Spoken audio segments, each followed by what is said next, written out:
Greetings, my fellow Americans. This is your President Samuel Ronan speaking, and today is Worldwide Wednesdays. I would like to say that we had technical difficulties. As you can see, I'm frazzled. This godforsaken streaming software is getting on my last nerve. Then, as I do with the scrolling and the looking for content to post, Facebook stopped wanting to work too, so. Holy crap, pop culture. Good evening, good morning, good night. You beat everybody, I think. Because you commented before the stream. That means you got here before I got here. That's impressive. I need to step it up, folks. So, as always, we do have a full day today. There's a lot to talk about, especially given that today, specifically today, is the 80th anniversary of the bombing of Hiroshima with nuclear weapons. So, oh, okay, I see. I appreciate that. But suffice to say, we have a couple of videos based on that, and we're gonna. I don't know if paying homage or honoring what the right words are. I don't have my PR person here to tell me what to do yet. But we are gonna recognize that that thing happened and that we were the ones that did it. And we're gonna watch the video and do what we do, because we do it good. Now, on top of that, there is a bunch of stuff happening right now. Lebanon is being just the center of attention with disarmament. Hezbollah, the whole 9 yards. America trying to stick its nose in where it doesn't need to be. The Trump-Russia breakup, I guess, which I don't understand, because Trump has essentially been a Russian plant since day one. So how are they beefing? Thailand and Cambodia, they are continuously going toe-to-toe. And, of course, we got a Zapatista moment, which that might not necessarily be something that has to do with, like, recent history, but it is something that is ongoing in Mexico, and is something that we could actually learn from. So I requested that it be put on our videos. Then it wouldn't be worldwide news if we didn't have Israel and their sociopathy to talk about. So there is plenty going on today, and we are going to jump right into it. Paul Ryan talked about why are we sticking trade wars on Brazil if we have a surplus with them. Yeah, I mean, I don't know if that's specifically being covered in this, but these tariffs are absolutely just dumb, stupid, asinine, idiotic. I guess my throat's already not doing well. I hope that's a sign that it's getting stronger and it's hurting, and then it's going to heal and then it'll get better. So let me try and soothe that a little bit with some honey. All right, let's get into the videos here. Thank you for making it, Anna. I appreciate you. Does your garage floor bother you? Does my garage floor bother me? Can't say that it does. Anniversary, thousands of participants from a record 120 countries attended. Oh, wow. Together observing a moment's silence at 8:15 a.m., the moment the bomb exploded over the center of the city. Wow. An explosion that would claim 140,000 lives and herald the start of the atomic age. With today's world dealing with multiple conflicts, increasing fears of nuclear weapons being used once more, Japan's Prime Minister made a timely appeal for nuclear disarmament. I pledge to work with all my strength for a world without nuclear wars and weapons, as well as eternal peace. Ahead of this anniversary, there were also protests demanding disarmament, especially with growing calls inside Japan to develop its own nuclear deterrent. Now, I want to point something out here. This is Japan, okay? This is the land of the rising sun, the land of the samurai, the country who went from the Middle Ages to the Industrial Revolution and brought the entire Eastern Hemisphere to the brink of its knees in decades. Okay? Japan has a culture, a society that is so fierce, so ferocious. Leonidas, the Vikings, and the Roman legions would think twice before going after them. That is how canonically ruthless, but also disciplined and cultured and methodical the Japanese treated war, and most importantly, honor. So, remember World War II? They invented the kamikaze pilot, which meant suicide, which meant these people would shoot at you, run out of bullets, drop all their bombs, and then to fight for their homeland, sacrifice themselves in a blaze of glory. Okay? These people were nuked, not the Nazis. The Nazis lost the war fair and square. They just got beaten. They also overextended in Ruskvia. That was their fault, right? Europe beat Germany. Italy got crushed because they couldn't fight to begin with. Japan had to be nuked. Do you understand? Do you understand that this country was so powerful and so utterly refusing to back down for honor, for a country, that the outlook for the war would have required another 3 million deaths in the Pacific Theater. At least 3 million deaths, because they would have fought to the last man. Literally. That is who the Japanese are. So we dropped 2 bombs. And now, today, 80 years later, Japan is trying to fight for disarmament and world peace. Have dedicated themselves to it. They have one of the most successful infrastructure programs on the planet. They are challenging China with high-speed rail. They can rebuild. They are so on top of road damage that you can literally take a picture of the pothole in your road with a timestamp, and within 2 to 3 hours, the Japanese government will have had that fixed. Fixed. Not operational, fixed. And Japanese culture is now spreading like wildfire across the world. It is, in fact, Japanese cuisine is actually one of 2 cuisines that have actually earned the UNESCO heritage, right? So I say all this to say this. Japanese police will still beat the ever-living fuck out of Japanese elderly who are peacefully protesting to prevent nuclear armament. And Japanese police go out of their way to invent less than lethal ways of detaining people, and they are still ruthlessly beating the elderly. Like dragging them out and doing all the dumb shit that other police especially do. with growing calls inside Japan to develop its own nuclear deterrent. Dragging them out.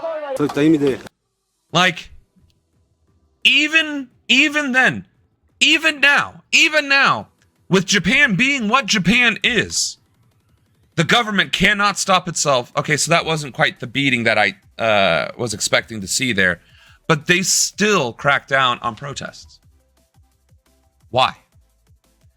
You're saying with one hand we need to be the land of peace and plenty, and on the other hand you go after the very protesters that are literally advocating for maybe we shouldn't get nuclear weapons as a deterrent.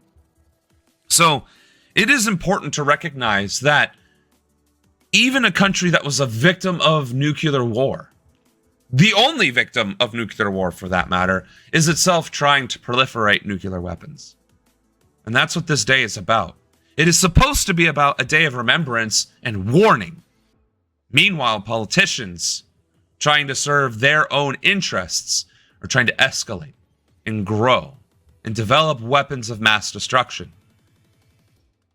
The world cannot find peace, cannot achieve peace, while self-serving interests continue to find themselves in positions of power and authority and are using fear to govern, rule, and manipulate the masses.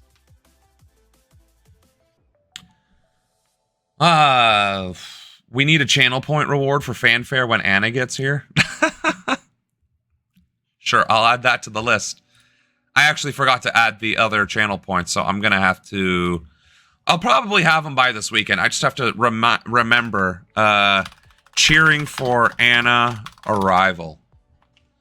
And if we used Anna's real picture, it would break the internet, so we'll have to come up with something else. We can't have her stealing the show like that.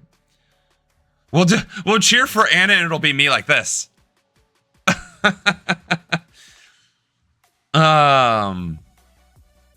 Yeah, Japan was on the wrong side of the war. Yeah. Oppenheimer. I think Oppenheimer was in fact filled with guilt. So was Einstein. Remember Back to the Future Part 3? Doc said the part of the DeLorean failed because it was made in Japan, and Marty said all the best stuff is made in Japan, and the best stuff is still made in Japan. Like, that's still the joke.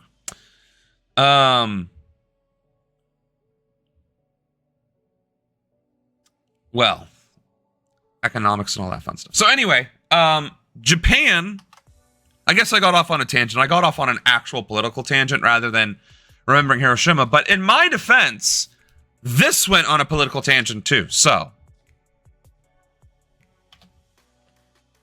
why does... Anna, okay, you have some homework to do. Per the request of your president. Find out what streaming software Hassan uses, because I am sick and fucking tired of this shitty ass software. Japan is surrounded by 3 nuclear-armed countries, China, North Korea and Russia, so I think it's necessary for us to strengthen our defense capabilities to deter the use of nuclear weapons. See, you know how you deter the use of nuclear weapons?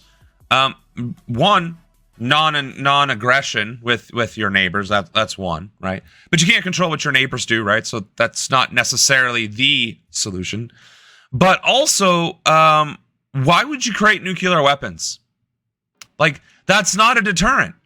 Because if it was a deterrent, North Korea wouldn't be acting the fool. Russia wouldn't be acting the fool. China wouldn't be acting the fool. Fuck, America wouldn't be acting the fool. America has the strongest military on Earth currently, and they've been acting the fool the entire time because they have the largest military on Earth. So no, that's not the way to go about it. Now, granted, if you disarm and they don't, yeah, that's not helping either. So what's the real deterrent? How do you actually deter this? Global workers' revolution. Because you know who doesn't want nuclear war? You know who doesn't give a flying fuck what any other country does? They just want to be able to go to work, make some bread, come home and enjoy the fruits of their labor without living in abject poverty and being able to have access to comforts and luxuries, just minor comforts and luxuries. Everyone. If we got rid of capitalism and government, arguably, and just had people run the show, like, hey, we need stuff and we need people to run these things, and just provide, and then have people in the services industries, you know, like construction, infrastructure, repair, this, that, and the other, society would be peaceful. Because people aren't going to give a shit what's going on in any other country. The only reason why war exists and aggression exists between countries is because governments create that tension. And until or unless governments can grow the fuck up, no guns, no bombs. Japan could create a fully functioning mobile suit Gundam armor weapon system. And you know what that would accomplish? Every other country in the world trying to make their own. It would not cause anything remotely resembling safety or peace. The only thing that causes peace is by people forcing their governments to focus on peace rather than aggression and dick measuring. Because let's be honest, what is a major military and a nuclear arsenal other than saying, I got a bigger thing than you do?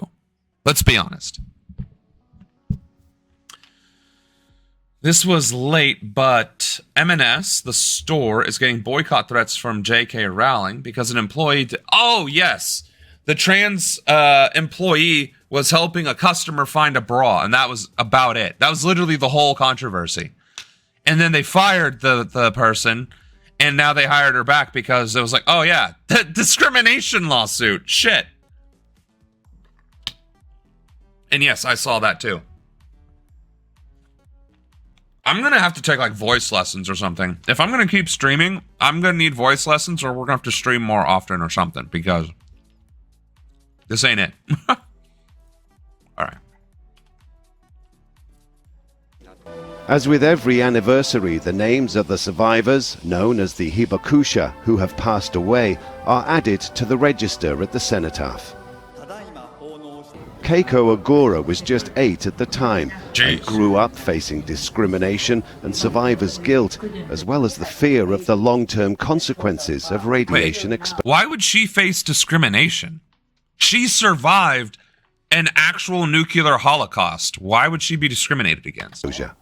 I myself, when I deliver my babies, and I have 2 children, until the last moment, I was afraid. Each person have secret that they cannot speak out. A dwindling number with first-hand memories of the bombing in the only country to have been subjected to an atomic attack. Rob McBride, Al Jazeera. Okay, well, you didn't answer the question. Like, why the fuck would she be discriminated against? But to that end, could you imagine you're going to work and all of a sudden it is brighter than daytime and you can see your own x-ray, and then everything around you is just gone and you somehow survived that? And never mind as an adult, but as a child, you survived that. And in fact, there's a legend or a story, historical evidence, that a guy was in fact going to work, went to the other island, Nagasaki, and then got hit again on the same day and survived. Like, I would quit my job at that point. It's like, nope, not going into work anymore because I'm not getting hit with the sun again. Like, fuck that. What? I don't even... And then all of these countries are like, oh shit, that was literally, no pun intended, fire. That was, again, no pun intended, da bomb. I want thousands of these, hundreds of these things. And it's like, the immediate response of seeing that kind of destruction should have been like, you know what? Maybe we need to chill the fuck out. You know, maybe this whole warfare thing and flexing our, you know, culture and society and resource competition and border this and border, maybe it got a little out of hand, you know, because when you start dropping stellar objects on Mother Terra, that tends to be like, you know, maybe we're overdoing this a bit. Maybe we should take it back a little, you know, like maybe, I don't know, instead of, you know, world wars and dropping the sun on people, maybe we just, I don't know, talk about trade and culture exchanges. Maybe we should get to know each other a little bit. Maybe we should focus less on creating something more destructive, which, by the way, the atomic bombs were kiloton bombs, right? Kilo meaning 1,000-ton bombs, right? We have megaton bombs now. And if you don't know what mega is, that means million. And if you don't know what a million is, that is 1,000 thousands. So it's 1,000 times more destructive than what happened to Hiroshima and Nagasaki. Which means, proportionately, 1 megaton bomb is basically the equivalent of around, well, not quite 1,000 because it's like 44 kilotons. So how big was Big Boy?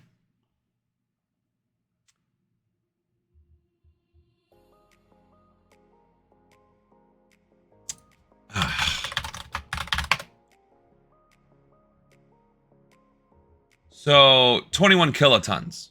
So it was a 21 kiloton bomb. And we have megaton bombs, which would still put it at what? 21,000. That would be 50, right? Or just about 50. 1 million divided by 21,000. 47.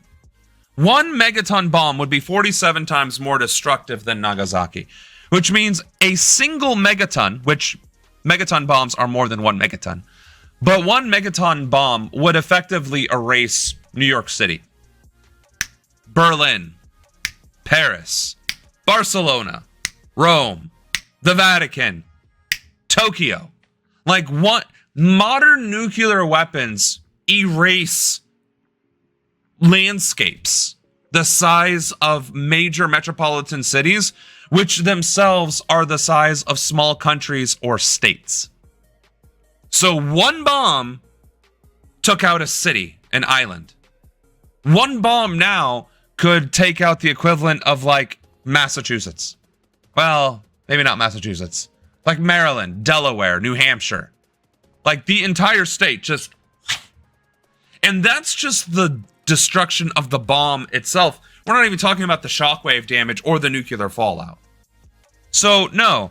We definitely do not need to be investing in more nuclear weapons. And I don't understand how being like, well, if they have nuclear weapons, we just need to make bigger ones. No.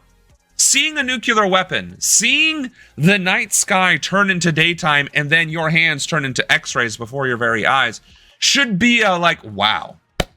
We took this a touch too far. Murdering people in trenches for 5-10 years, yeah, that was bad. That was gruesome. That was pretty gruesome. But we blame Germany for that. And then Germany was honorable enough the second time around to stick to planes, trains, and automobiles, right? But dropping the sun twice, that seems a little excessive. And I'm really shocked that that wasn't the thought that went off on the world leaders' minds was, I want that, instead of, wow, we need to come together and make sure that never happens again. So I don't know. I don't know. Debating whether it was necessary to drop the bombs gets a lot of tension. Yeah, well, it's like I said before, it was either drop 2 bombs and kill a couple 100,000 people, or lose 3 million allied lives in the Pacific Theater trying to fight and defeat Japan. And honestly, I'm fairly certain it would have been more than that. So in terms of like, brass tacks and logistics, sure, it was necessary. But at the same time, the bombs being dropped themselves should have been the final deterrent to war, because like it only gets worse from there. You make a bigger bomb. Instead of blowing up an island city, now we're talking about major cities. And instead of major cities, we're talking about the top 10 cities in the world. And now we're talking about minor states and provinces. Like, at what point do we... Oh, okay, so we're just going to build a bomb that is the equivalent of the meteor that hit Earth and took out the dinosaurs. Like, at a certain point, that bomb going off will cause tectonic events. Will cause things to happen that are apocalyptic in nature. Like, if you set off a nuclear weapon that could level Maryland, what if it went off in the ocean instead? You've just poisoned the entire global water supply. And just, oh, we fought back against rising sea levels by nuking the ocean. Like, it only becomes more and more excessive. Once you get to gigaton level, like you're destroying land masses, major, like I don't even know how to describe. How devastating would a gigaton nuclear bomb be?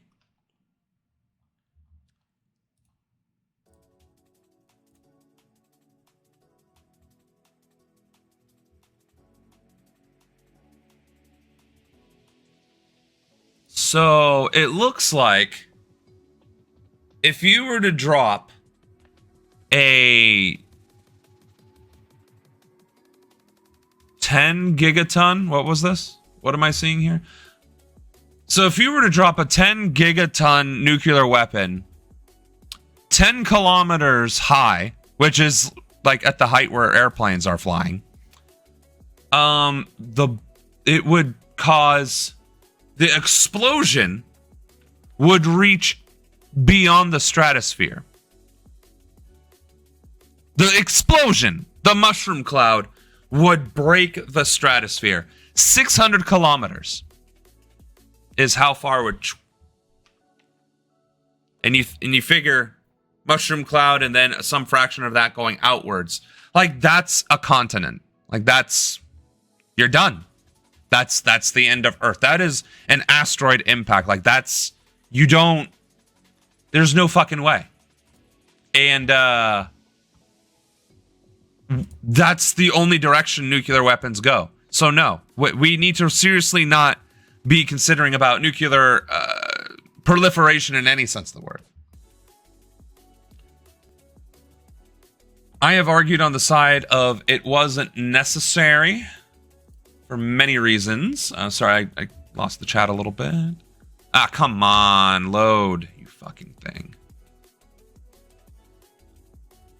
Sorry.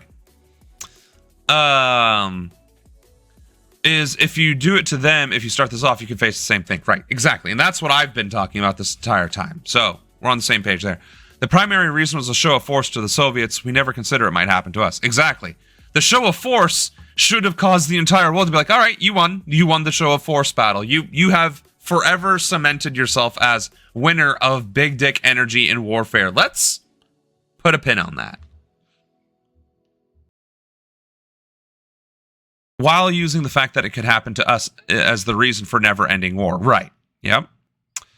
It became cool. I want to do that too. And then we got BS educational videos on the projection screen telling you the only way you'll survive is hiding under your wooden desk. Exactly. Like, oh, sorry, I guess it's on here too. So, Lewis Black covered this in his comedy act. He said, I'm hiding under kindling. Give me some sticks so I can burn faster. Then he said it was time to go out to the playground. So I'll go out there and melt. Yeah, no. And that's the thing too. Like, there is no surviving a nuclear blast. Like, other than luck. Other than Yahweh himself saying, you shall pass. Everybody else got sorry, you shall not, in fact, pass. That is the Lord taketh away. So yeah. Anyway. Let it be known that my personal policy as your president is disarmament and denuclearization globally. Nuclear weapons could potentially be used as a tool, I suppose. Like, say we do have a meteor coming at Earth. Okay, let's fly a shuttle up there, blow it to bits with a nuclear weapon. Like, I'm game for that. Like, all right, we all agree globally to keep a heavily guarded and very transparently maintained nuclear arsenal to prevent a stellar disaster from occurring on Earth. Like, fine. Nuclear weapons can exist for that reason. Sure. Or, God forbid, we get invaded by aliens. I mean, I don't... If you're an alien and you can travel across the cosmos to wage war against Earth, I'm pretty sure you could withstand a nuclear blast. You traveled light years in a craft that survived that travel. I just don't see how a nuclear weapon is going to do shit to that. So I don't even think it would help fend off a nuclear or a alien invasion unless we invent teleportation technology and can just teleport the nuclear weapon inside the vessel. But beyond that, like, I just don't see it. I remember when Mayor Adams sent out the PSA about how to survive if Russia nuked New York City with nukes. The tips were like, go inside. Yeah, good luck with that. Well, I don't know. It depends where he nukes New York City, right? Because maybe there's so many buildings in New York, right? It would absorb the energy from the blast and it would only nuke like Manhattan. And then outside of Manhattan, or where all of the skyscrapers are, in Tokyo, they call it the Shinjuku district.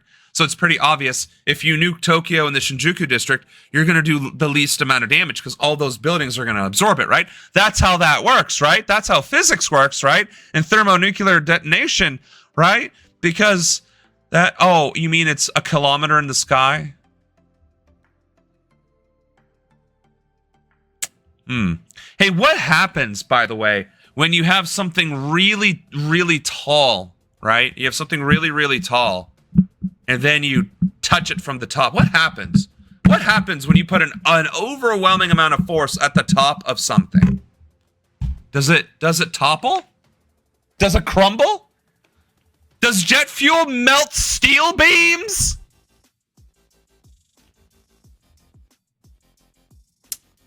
I see I've gone off the rails already, and we're not even 30 minutes into this shit. All right. what do we got here? Next one. Argentina. Please rate your ad experience on YouTube. Awful. Because Alejandro we keep fucking Lama getting says them. the first quarter of 2025 is the best period recorded for car sales in Argentina since the 1990s. It's happening as the Libertarian President Javier Milei continues to push his economic reforms. Las cifras no mienten, esa es la realidad. Numbers do not lie, and this is the reality. These are goods that are registered, counted, and this is what's happening. I believe there was lots of postponed consumption because of inflation. There has been tax exemptions and also government policies to allow people to use their saved dollars. Argentina has been struggling with high inflation for years, but for now, Milei's harsh austerity plan that reduces government spending to achieve fiscal surplus has managed to slow it down. Argentina is experiencing a boom in real estate, in people. So, I didn't know this. I put this on the playlist because libertarianism... Why did I read that so terribly? Libertarianism. Jesus, I know what that word is. I just... I saw that. I think I saw the I saw it like double. Like I saw double vision for a second there. Guys, I promise I'm literate. All right? I promise as your president, I can read things. All right. So Argentina is dealing with inflation, and they're trying to curb that through different mechanisms like spending.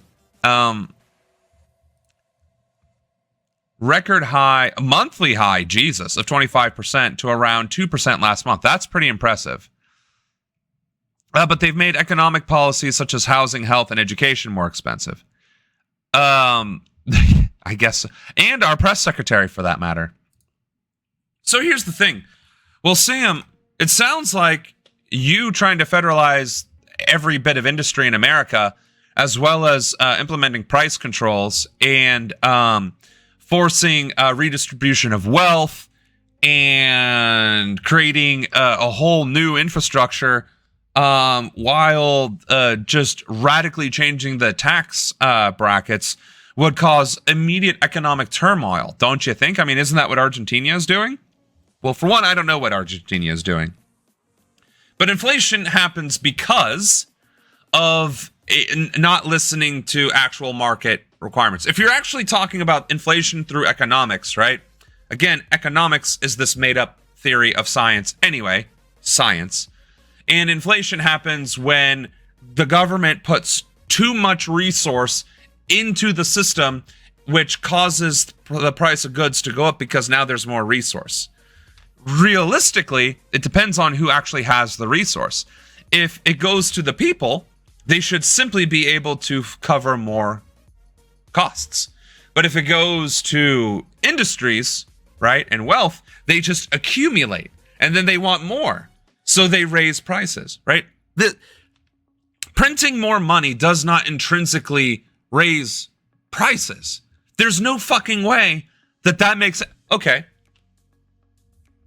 If I have this cup of water, right, and I take a drink, there's less in it, yes? We can all agree that there's less in it.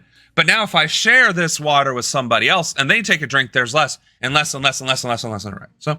So now I'm going to try and refill this cup with water. This water that magically exists out of nowhere.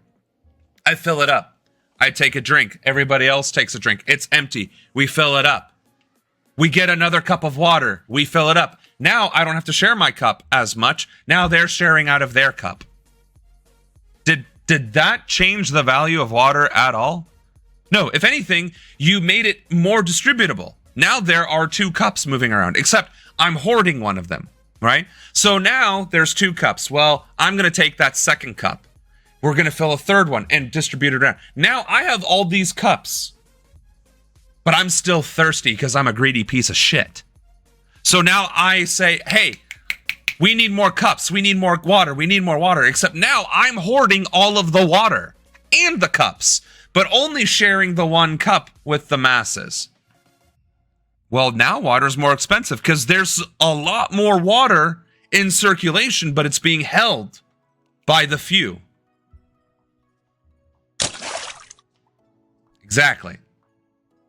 So if you are hoarding resources and that hoarding causes scarcity, yes, then the cost will go up.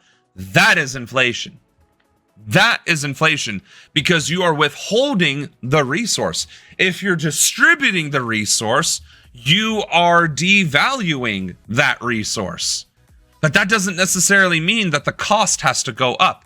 It just means now it's all devalued, meaning my $1 can get me more stuff because everything has been devalued because now I have access to the dollar. What happens, though, is companies raise it. It's like, well, you have more dollars, so I can just make this $1 cost $2. Well, you have even more dollars now. I'm just going to make it $3 or $5 until it becomes the equivalent of the yen, where you're spending 100 yen for the same thing that was once $1. But you have 1,000 yen. You're still only able to buy 10 things proportionately, but it's because your 1,000 has turned into the new 10. You see what I'm saying? Inflation is a devaluation of the currency, not the devaluation of the product. And the devaluation of the currency, again, is artificial. Because why does the price need to change? Because there happens to be more currency. Right? Well, if those asteroids with gold and platinum and silver hit Earth, everybody would be a billionaire. No, that's not what would happen at all. All those resources would go to governments and billionaires, and we would still have nothing. Except costs would then inflate because those billionaires now want even more, even though they have intrinsically more than they could have ever been. They're instead of billionaires, they're quadrillionaires, while we're still struggling with 4 or 5 digits. Inflation is not real. It isn't. It just isn't. Price controls exist. Do you know what happens to the housing market if you freeze rent? It'll collapse. No, people will be afford to buy a fucking house. Well, no, it'll collapse the market because it can't meet with the market. No, people will be able to afford a fucking house. People will be able to afford to fucking live. You know what happens if you slash the cost of all goods in America by 99%? They become that much more fucking affordable. Well, if you slash goods by 99%, you have to slash income by 99%. Now we're talking about what kind of income is equivalent to living a meaningful and enjoyable life. And at that point, you start to realize, oh, the economy and cost of goods is just a balance sheet of what the wealthy and the government determines is what is sufficient for you to possess. And that's the economy. The economy is an agreement or a manipulation of the government or industry in determining what you as an individual, what you as a person are deemed allowed to have. And at what bracket that should be allowed. At my income bracket, I'm allowed to have a house, a car, and decent food, nice things, right? Nice things, not luxury.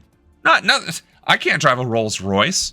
This isn't a brand new house. I can have a house and a car. And if I save up for 5 years, I can buy a really fucking nice computer. And if I save up for another 5 years, I can fix this house. That's what my income allows me to do. Most people don't have that opportunity because society, through industry and through government, has determined that poverty is what the workforce should be allowed to have, which is exactly why 60% of Americans live in poverty despite being employed. So, inflation is an illusion. It really is a fucking illusion.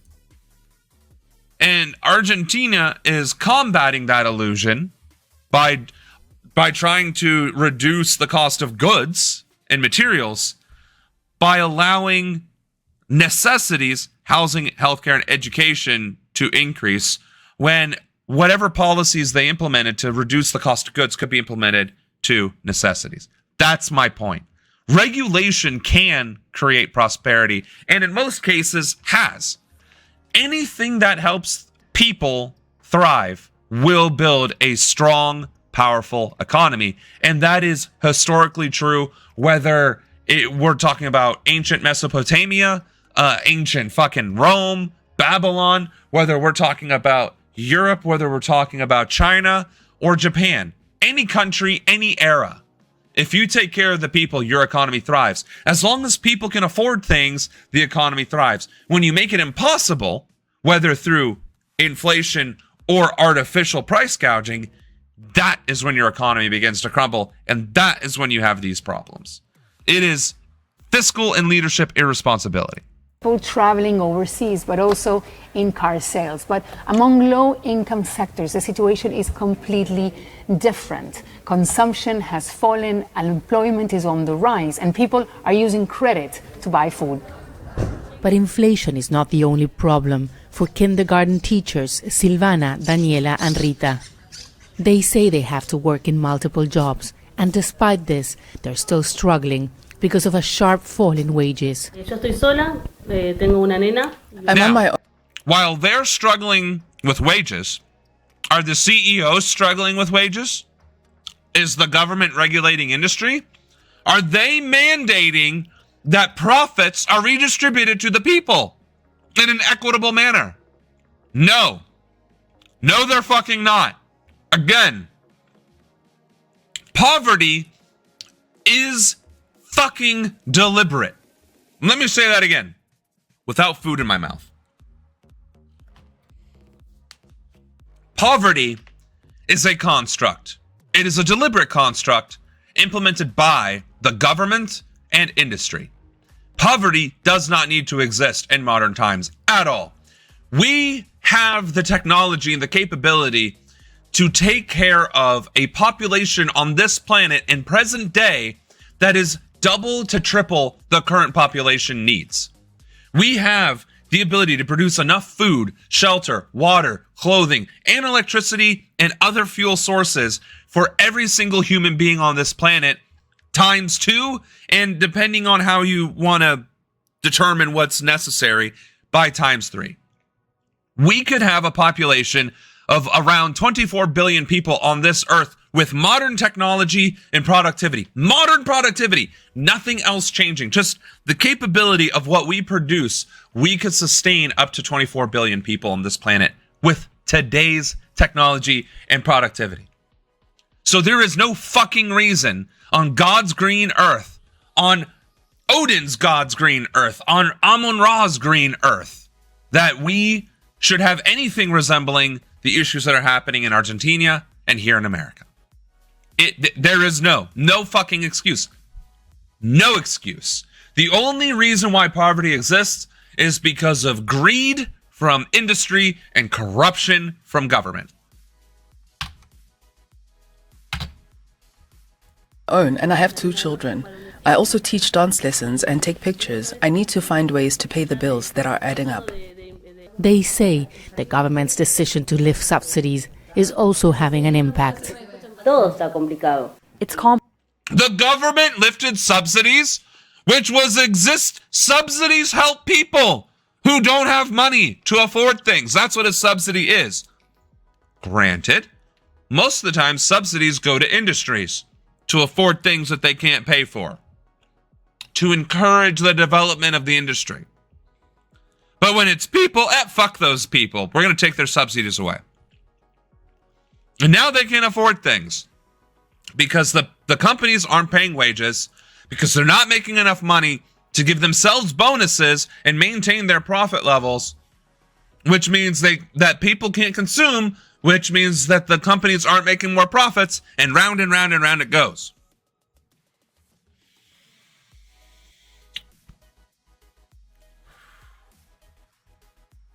Complicated. Before, we had subsidies in transport and electricity, and everything has gone up. Our health insurance used to cover everything. Now you cannot get sick because you have to pay extra.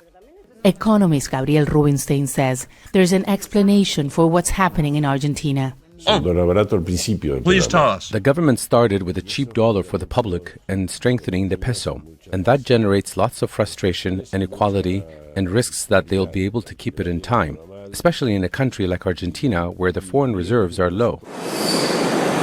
Argentina is set to lead Latin America in economic growth next year, thanks to crucial economic reforms to promote investment. And while some are benefiting from Milei's plans, others are finding it extremely difficult to get by. Teresa Bo, Al Jazeera, Buenos Aires. Don't miss. All right. So, again, some economic policies are working, like investing in industry, as they should. That is actually smart. But if by investing in industry, you're not also transferring that investment to the people that are doing the work, all you're doing is enriching the industry owners, which is never going to help a country. That's why okay, now I can't say the word. Libertarianism, I think that's the problem. Libertarianism and capitalism can never work. They can never work for an actual society. They can never work. That business model, that economic theory can only ever result in parasitic behavior. That is the only truth. That is the only truth. And a country cannot survive on parasiticism. It can't. Because it requires people for that country to exist. Countries have collapsed because of their inability to provide food to the masses, right? You have one or two bad harvests, countries have disappeared throughout history because of that. You get invaded by a stronger country, you have been wiped off the map, right? Economic times, you become indebted to a stronger country or a neighbor. Guess what? You get fucked up there too. And what are all these things? Larger bodies consuming smaller ones, because the smaller one can't keep up with the activities of the larger ones. That's parasitism. And now we have large bodies all over the place, but they all rely on the same thing, capitalism. The same thing, capitalism. And capitalism requires haves and have-nots. It requires a specific imbalance, except that imbalance continues to grow and grow and grow and grow and grow until it just continues to expand and expand and expand until there is 99% of all wealth controlled in the hands of the top 10%. That's unsustainable.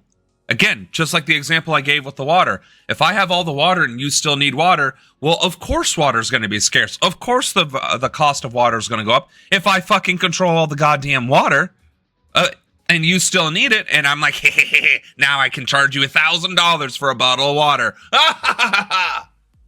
Well, when people start dying from dehydration, and they're not buying your water for any amount of money, guess what? All that water now becomes theoretically useless to you as an industrialist.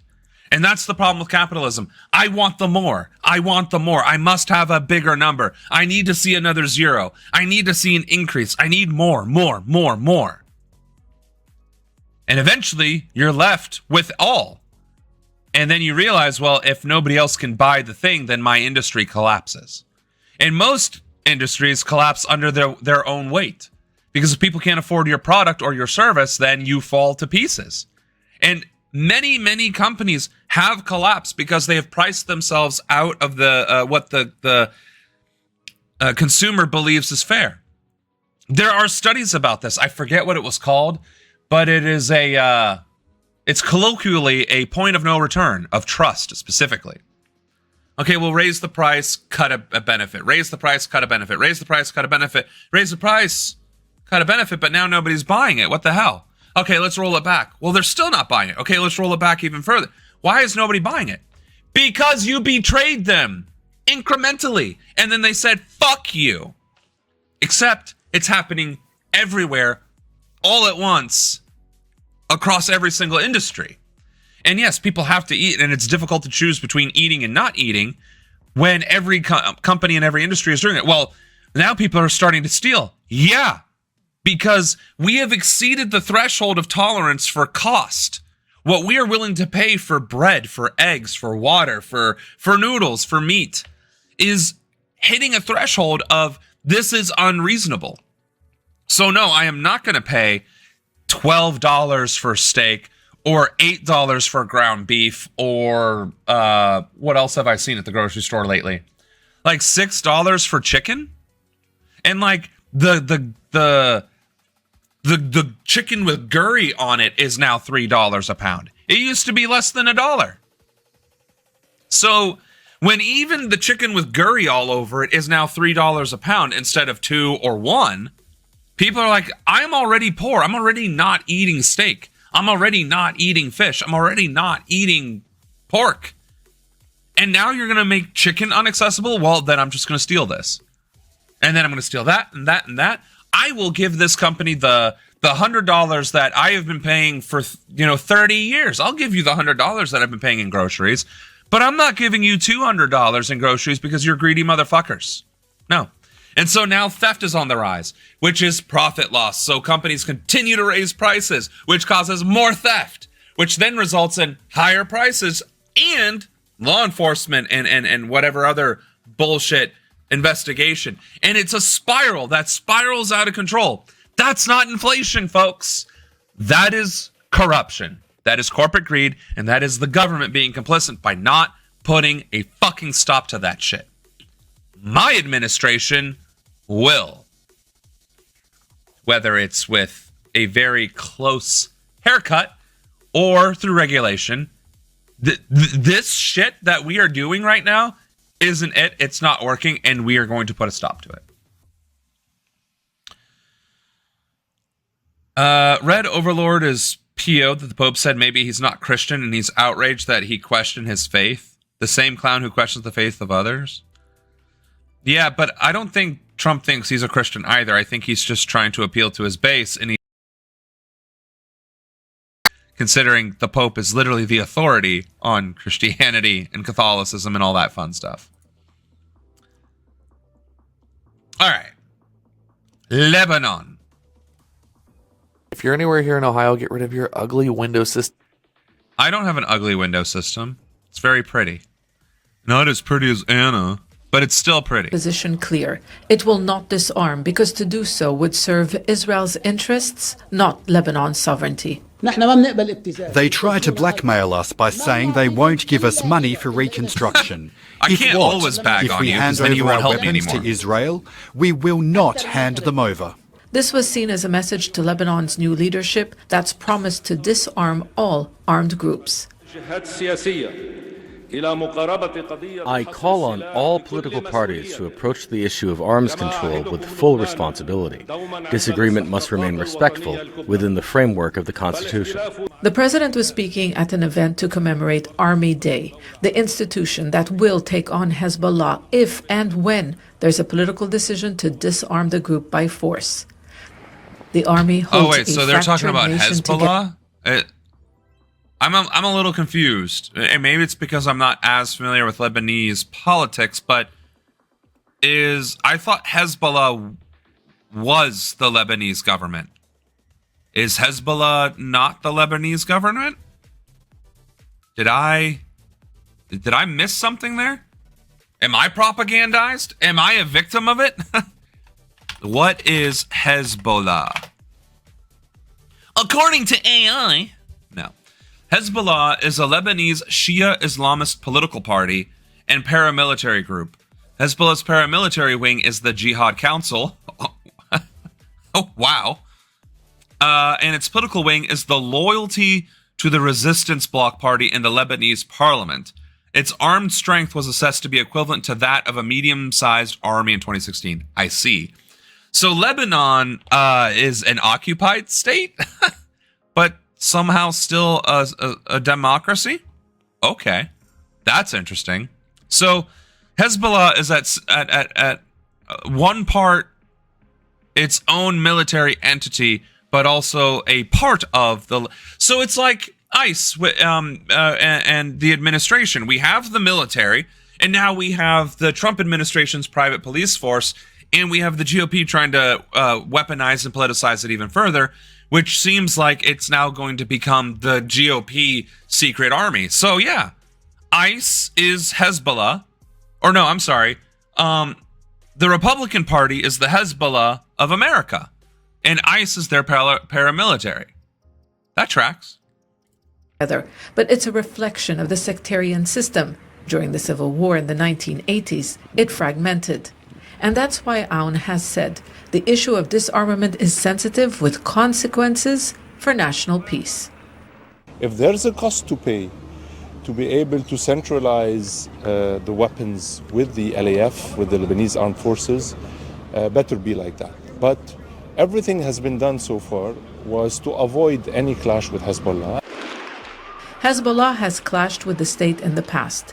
In 2008, a government decision to dismantle the group's telecommunication network led to street violence. For years, Hezbollah was the most powerful military and political actor in Lebanon. It may have lost some of its military capabilities in last year's conflict with Israel, but it's not defeated. Hezbollah is still strong in the state because of the monopoly that Hezbollah and Amal have over Shiite representation, as well as the appointment of key figures in all of the state, judiciary, military, and otherwise, that are politically aligned to them. The group supporters the more I hear about disarmament- Hezbollah, the more I am convinced the Republican Party is the Hezbollah of the United States of America. That's insane. Sure, fine, the Republican Party isn't openly marching in the streets of America using armed force and violence against citizens to influence politics, but we're getting there. ICE is terrorizing Latino communities in predominantly democratic states. I mean, what the only difference between Hezbollah and like Nazi Germany and all this shit is to the extent of which it is actually happening, right? What we're doing here in America, what this administration is doing with ICE, what the Republican Party is trying to do in their own states and trying to influence in Democratic states by trying to redraw districts and manipulate political influence and capital and collateral.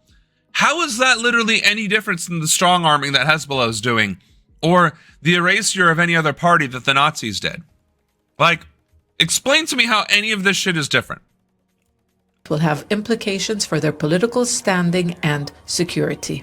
Lebanon's political landscape and society have long been divided, with differing views on Hezbollah's role and the need for disarmament.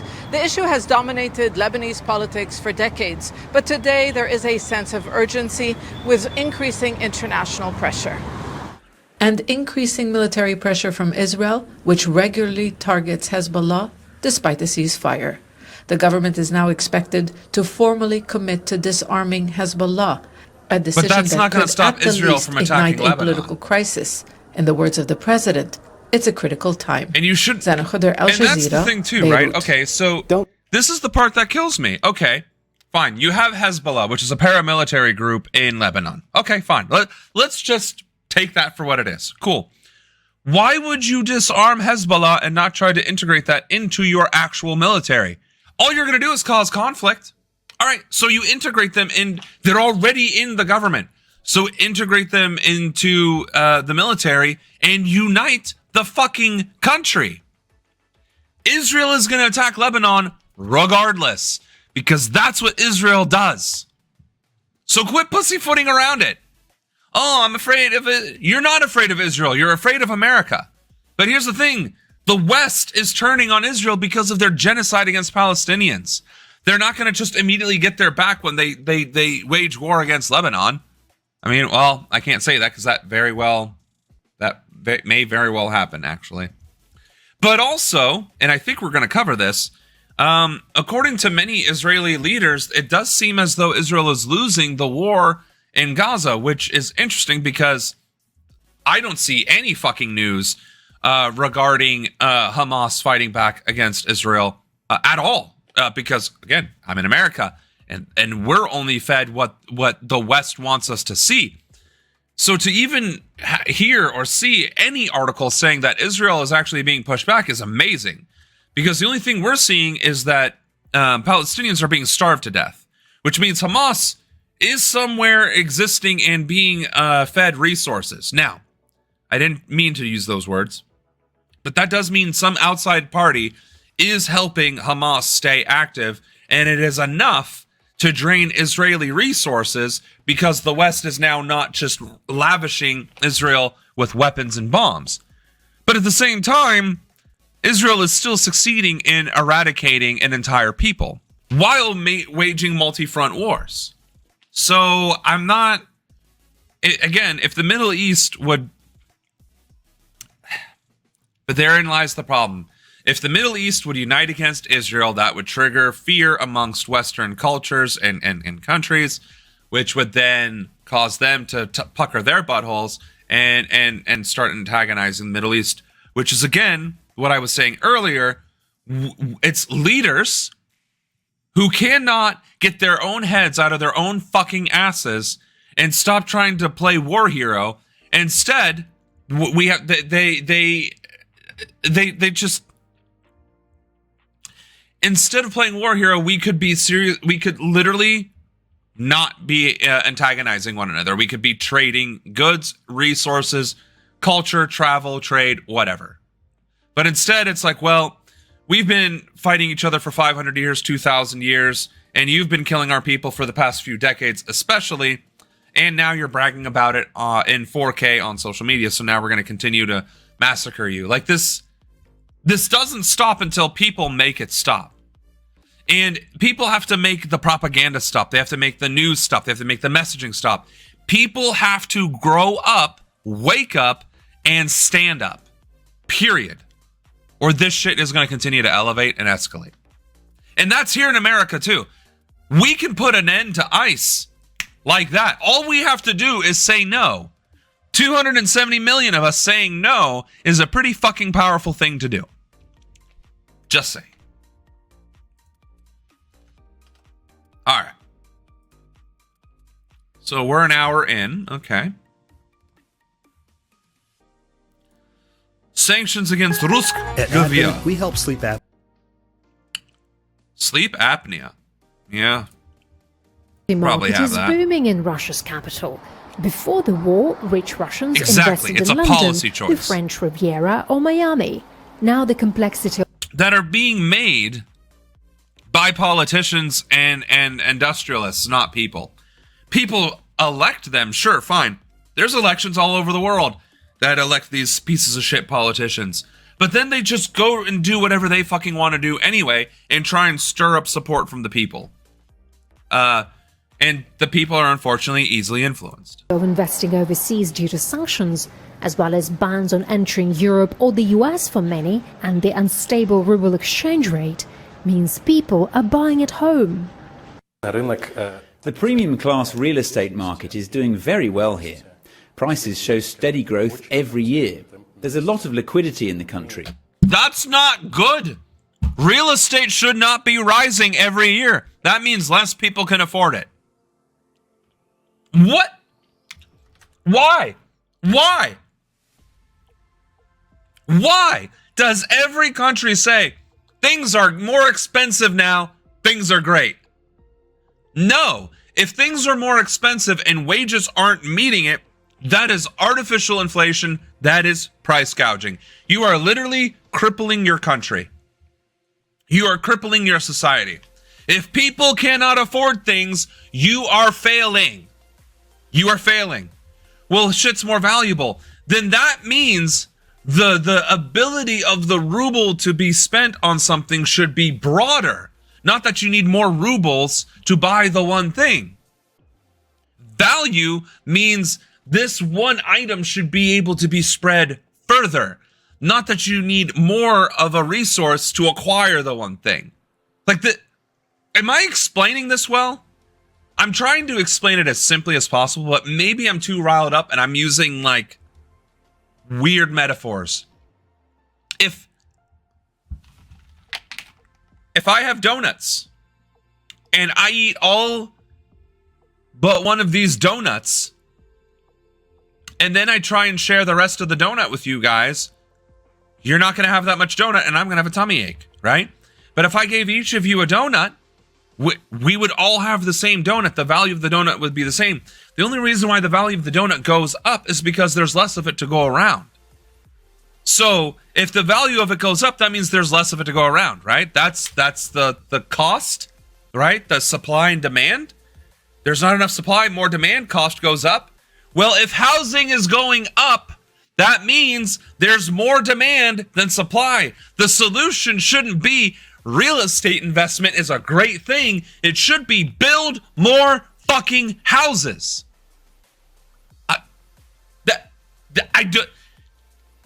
Economics should be a zero-sum game if you're trying to actually govern a nation a state or even a city.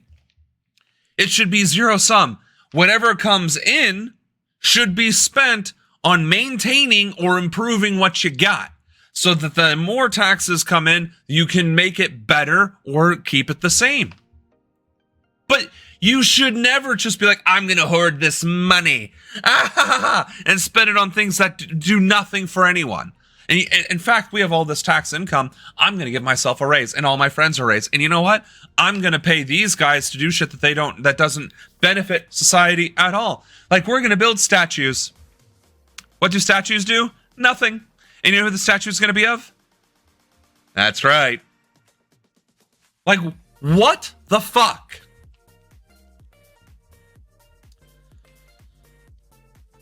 Elections apparently historically have never reflected the will of the people, because policy influenced by people has gone so dramatically down that it is a statistical anomaly at this point, which is not good. Right, the sanctions are only helping the wealthy. Voters say legalize marijuana, and the elected officials say, no, we won't do that. Or the voters do pass to legalize marijuana, then legislators sit on it for 3 years, and then, because they have no other choice, they try and delay it further, and then they try and pass resolutions to trick people into voting against it. And when that still fails, then they try and make it as untenable as possible in the state to actually gain access to it. Because, again, they don't care about you or democracy or your will. They care about their agenda. Governors like DeSantis veto popular laws passed and even referendums that passed, but citizens voted for them. Exactly. And the same shit's happening in Ohio. If you give me one of your gluten donuts, the only thing you'll get is vomit and diarrhea. Not sure if that's valuable. Is there gluten in this? Enriched flour. Wheat flour. I think it is specifically wheat flour that has the gluten, right? Yeah. All right. No gluten for pop culture. Lame. In 2024, the sales volume increased by about 40% compared to the previous year, and it continues to grow rapidly this year. These are projects aimed at the most demanding tastes, drawing on Russia's rich cultural history. This estate is called Residence 1864 because in 1864 the famous Kokorev Inn opened on this site. It was a place of attraction for the intelligentsia of that time. Repin, Tchaikovsky and Tolstoy liked staying here. The most beautiful and expensive projects are located within walking distance of the Kremlin or on the banks of the KGB. The Moskva River. This is one of the best addresses in Moscow, close to the Kremlin and with fantastic views across the Russian capital. The sellers say it competes with similar properties anywhere in the world in terms of fit-out and features, but it doesn't come cheap. But for all those who aren't part of the 1% in Russia, there are other types of property. Yet nowadays, there is little incentive for real development. Gee, there's no incentive for poor people to live in houses, so we're just going to build luxury apartments and increase the value of luxury estates near the Kremlin so rich people can spend more money on their third vista. Does that sound fucking familiar? The previous growth model, which existed in Russia for the last 2.5 years. How do you go from Soviet Ruskvia, Stalin? Actually, what happened to my hyper-communist playlists? Let me find it again real quick. I'm sorry. I keep going unhinged on everyone. I am sorry.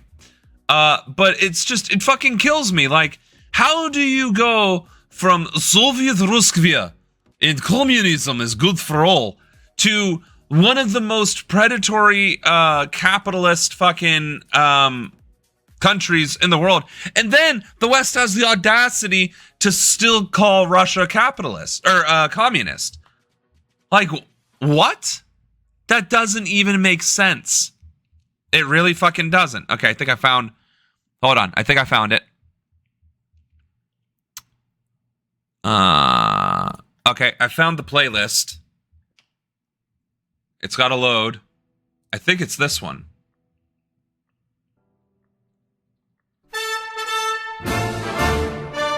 Can you hear that?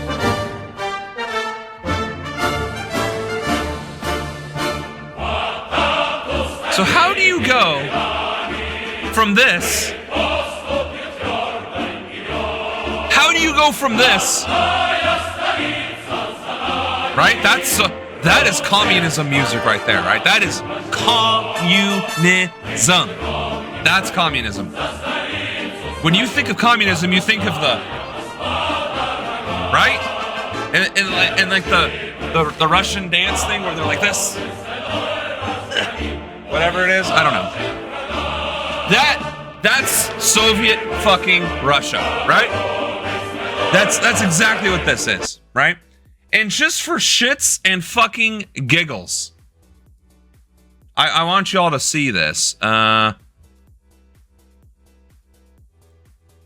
on, that's not what I wanted to share. We're gonna share the fucking playlist. God damn it! What? I know how to do the Russian thing. They're doing this and they're kicking, but they also isn't it like their arms are out too? Like, am I? No. Oh, okay, so it's like both hands, I think. Okay, whatever. I'm not Russian. I don't fucking know. All I'm saying is, all right.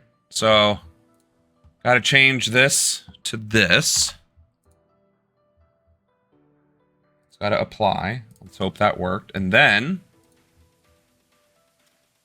there we go, right? Like, this is Mother Russia, the USSR. This is communism in its finest moments. Da. And now, soon millions of us will pay more for healthcare. Fuck and you and your fucking ads, you fucking capitalist cock. Worthless fucking capitalist scum. Oh, another capitalist scumbag fucking capital scum ad. All right.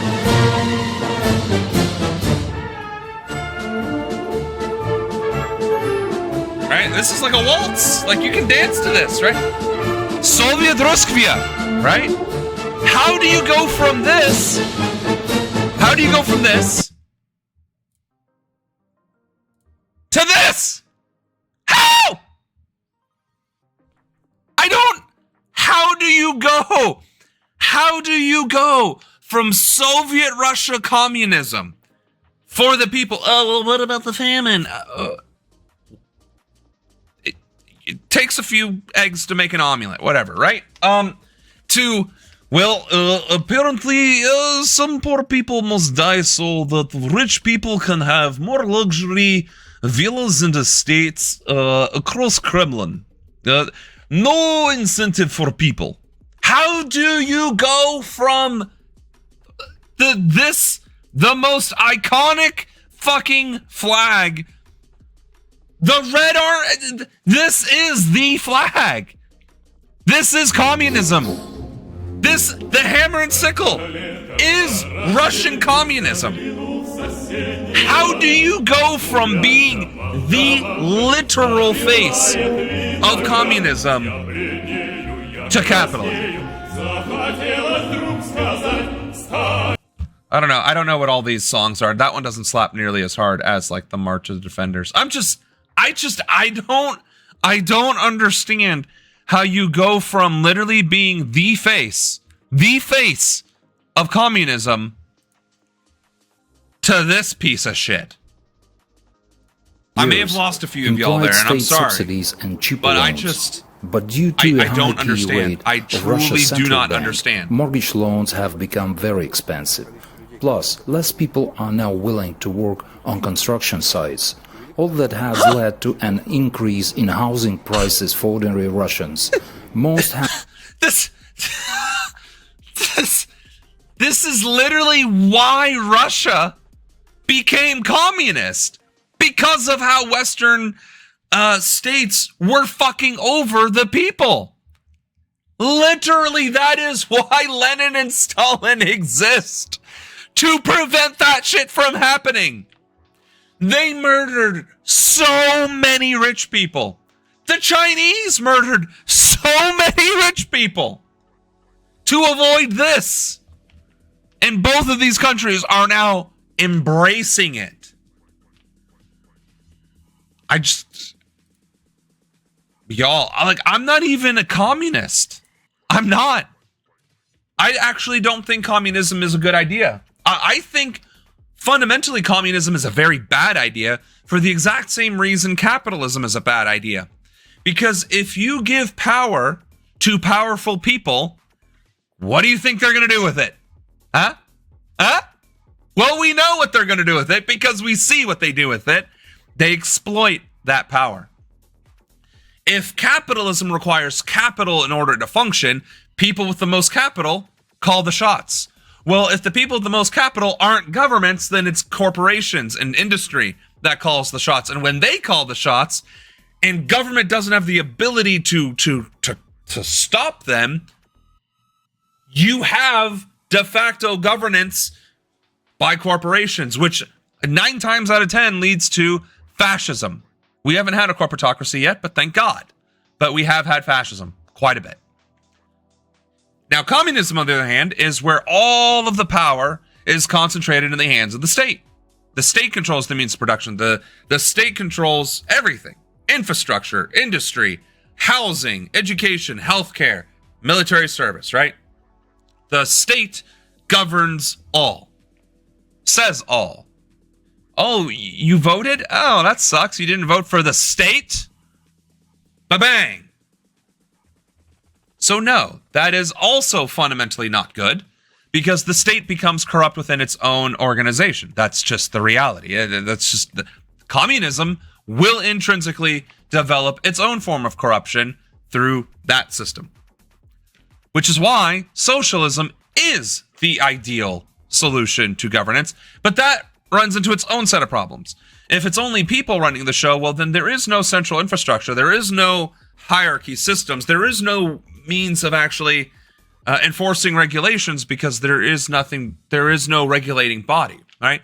So the solution is popular ownership with state guidance, meaning the state creates the infrastructure and the regulation with the consent of the people who own the means of production, which means the state is essentially leasing the means of production from the people, which is why the people would get the fruit of their labor via the profits, i.e., instead of having to pay taxes, the people agree that the state can have 25%, 50% of the profits, but it's an agreement. It's a consensual agreement. And then the state is like, all right, cool. We will use this money to regulate the industry, develop more technologies, build up our infrastructures, improve technologies, engage in trade with other countries so that we can get better stuff, do better things, do what have you. And that, ladies and gentlemen, hold on. I need a prop for this. I just need to remember where I put it.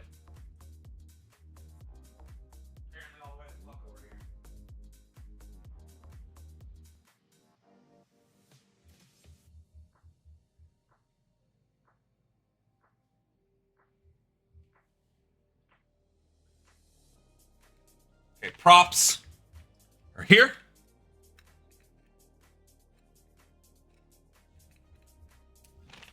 So, when the people own the means of production, and when the state, with the consent of the people, manages the means of production, you have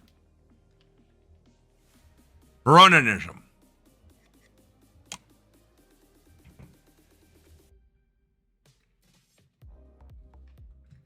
So, if we're going to coin that, then I'm going to may as well fucking own it, right? So, we're not quite at 8:30 yet, because I do need more water. So, we'll do another video here. Oh, I said that when I first saw that headline, I thought it said unproductive, but it was highly productive. I promise. I promise, America, I'm literate. I think I might actually have dyslexia. I think there's a good chance I have dyslexia. Can you develop dyslexia as you get older? Is that a thing? Can you develop it the older you get? Because I've never had dyslexia. Like, I didn't grow up with it. So if it's happening now, the older I get, yikes. All right, then instead we're going to call it stress, which is why I have this and this. And we'll go from there. Franklin University makes it possible. Did Franklin University capitulate to the Trump administration? Bro, skip the fucking video. He took a walk with Kirill Dmitriev, one of President Putin's most trusted negotiators. His message? If Russia doesn't sign a peace... Hold on. Did this give off boat captain?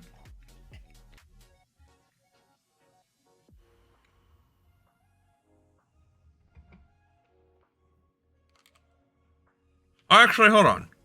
Let's not put the hair under there. That actually almost looks like a pirate hat now.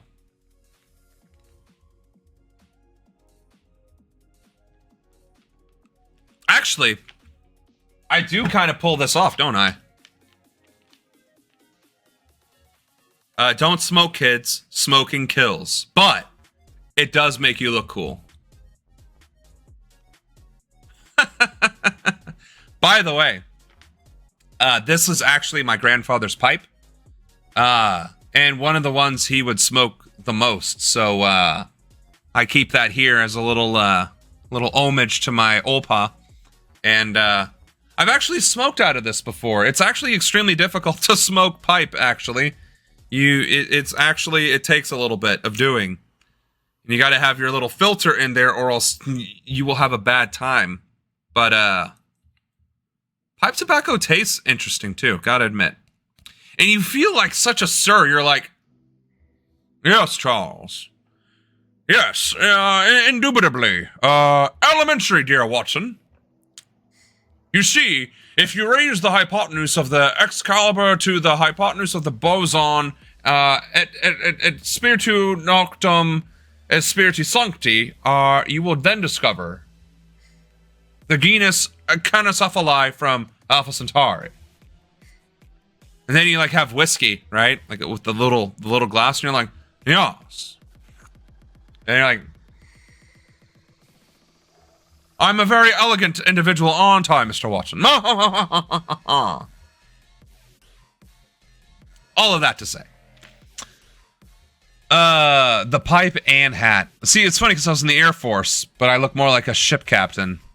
Although that Buccaneers hat is, I could probably rock the shit out of that.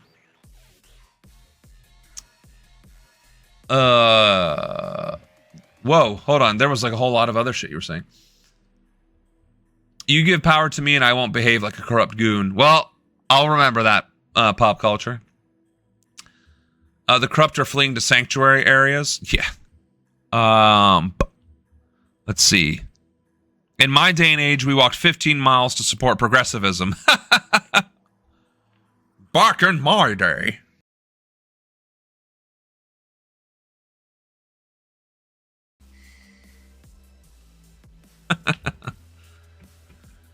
My paternal grandfather also smoked pipes. And you know what the thing about pipes is? Like, pipe tobacco smoke doesn't smell bad. Like, it's I don't know. I don't feel like it smells bad. I'm sure maybe it's the nostalgia for me, but like when you burn it, it's almost like a burning incense, in my opinion. And people burn that shit all the fucking time.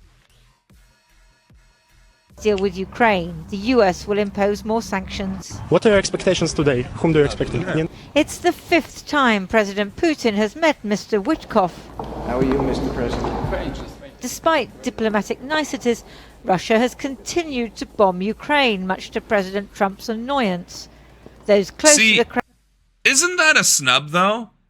On America's side, like, here you have Putin meeting with our ambassador, but not with Trump himself? Like, is that a snub? Or is Putin like, I don't want to talk to that fat orange blowhard. I'll I'm only going to talk to the ambassador who's an actual fucking adult. Just saying, if presented the opportunity, I would, like you, revolutionize outdated stuff that doesn't work, and make it work for the ones being stepped on a daily basis. No, that's great. We need more people like that. Like the one and only Francesca. I need to find her, though. I think I had her as 100 points. Francesca. We need her on the administration. Kremlin put out a positive spin on today's encounter. It was quite a useful and constructive discussion. The first topic was the Ukraine crisis. The second was prospects for the possible development of strategic cooperation between the US and Russia. But within 3 hours of Mr. Witkoff leaving the Kremlin, President Trump had carried out his threat to impose secondary sanctions on one of the largest... See, and that's the fucking problem right there. This ambassador actually made headway with Putin, and then Trump has to shit all over it. Like, again, I'm not saying that I want Trump to succeed in this administration, because he's not going to, even if I did. But it's like, dude, you can't even let the few competent people that are working for you do their fucking jobs without undermining their activities. Like, it's not even that he chickens out. He fucked up. He fucked it up. Like, Trump always fucks it up, but that's not a good acronym. TAFIO. What does that be? Toffio? Toffee. Trump, it's Toffio. It's Italian. It's toffee in Italian. Toffio. Fucking Christ. of Russian oil, India. Scribe is how 4 million. Why are we getting a second ad? Step-by-step guides. Nobody cares, motherfucker. Nobody. I promise. White House posted a new executive order addressing the threats to the United States by the government of the Russian Federation. It says, I determine that it is necessary and appropriate to impose an additional duty on imports of articles of India, which is directly or indirectly importing Russian Federation oil. It says that within 21 days, articles of India imported into the United States shall be subject to an additional duty of 25%. First of all, there's no fucking way on this earth, that Trump wrote any of this. Because if I don't know what ad valorem means, he sure as shit doesn't. Second of all, this is way too consistently read, or written. And third, there's no way he is putting two and two together that, well, I'm tariffing India, and so they're buying from Russia, so I'm going to tariff India, which is going to impact Russia, which also doesn't make sense. If India is buying oil from Russia, how does an American tariff impact India at all? Like, what is the fucking logic here? Well, if you're going to buy from Russia because we tariffed you in the first place, we're going to tariff you again so that you have to buy from us. Also, ad valorem, I want to know what that means. Ad valorem, translated directly from Latin, means according to the value of. In practical use, the term is used in taxation to designate taxes levied against property, real or personal, at a certain rate based upon the property's value. So that is... So basically this is saying the United States shall be subject... Hold on. Accordingly, and is consistent with applicable law, articles of India imported into the customs territory of the United States shall be subject to an additional, according to the value of something, rate of duty of 25%. Like, when you read that out loud, we're going to increase the price of goods from India to the United States by 25% due to the value. That doesn't even make sense. We're going to add value in the form of 25%. That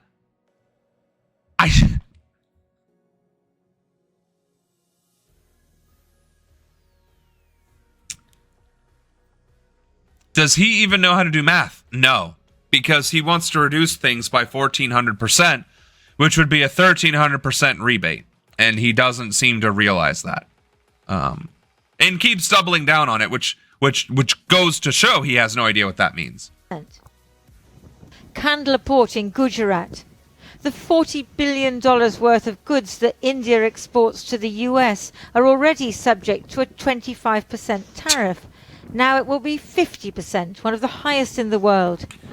So $40 billion worth of goods just went up another 25%. Hey guys, what's 25% of 40? I'll give you a hint. It's 10. So what happens when you add 10 to 40? Oh, it becomes 50. So now $40 billion worth of goods just became 50. That is insane. That is literally insane. And I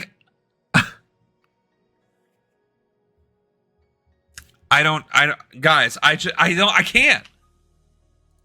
How do you react to this? Half of India's oil imports, 2 million barrels of crude a day, come from Russia. Whatever problems you have over Ukraine, in Ukraine, or for that matter, wherever, you are a large economy, you are a big military power, dealing with Russia, European, find your solutions. Why are you dragging our name into it? All we do is commercial transactions. It's also a blow to the Russian economy, which depends on oil and gas exports to India and China after the EU imposed sanctions. Secondary sanctions against Russian energy exports are a serious threat. I believe this will be taken very, very seriously in Moscow. Substantial alternative markets may not be easy to find. India and China have taken up the slack to an extent so far. Are there other alternatives? Are there other major economies? Yeah, there are other alternatives, and there are other major alternatives. The other fucking countries that America is screwing over, such as Africa in totality, and South America in totality, which is exactly what China is fucking doing.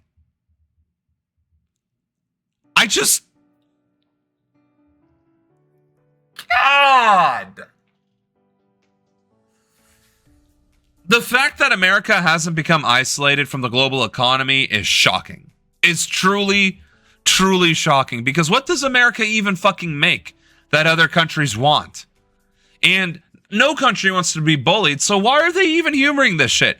China said, okay, fine. We'll meet every single tariff you throw at us and match it.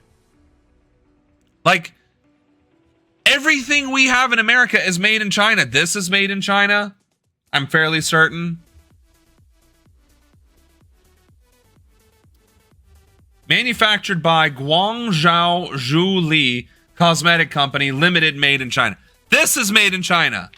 Suave hand sanitizer. I think this honey isn't, at least. Yeah, the honey's in Colorado. The donuts are made from Grand Rapids, Michigan. I'm pretty sure most of this other shit was made. Like, all my electronics I know for a fact are made in China. So it's like, what about this tape measure? Doesn't say. Oh, wait. Made in Taiwan. So not China, but Taiwan. This is empty now. Does it say made? Made in China. What about this tie? Definitely made in China, right? Where would the tag on this sucker be? Very bottom. Made in China! Star Wars! Made in China.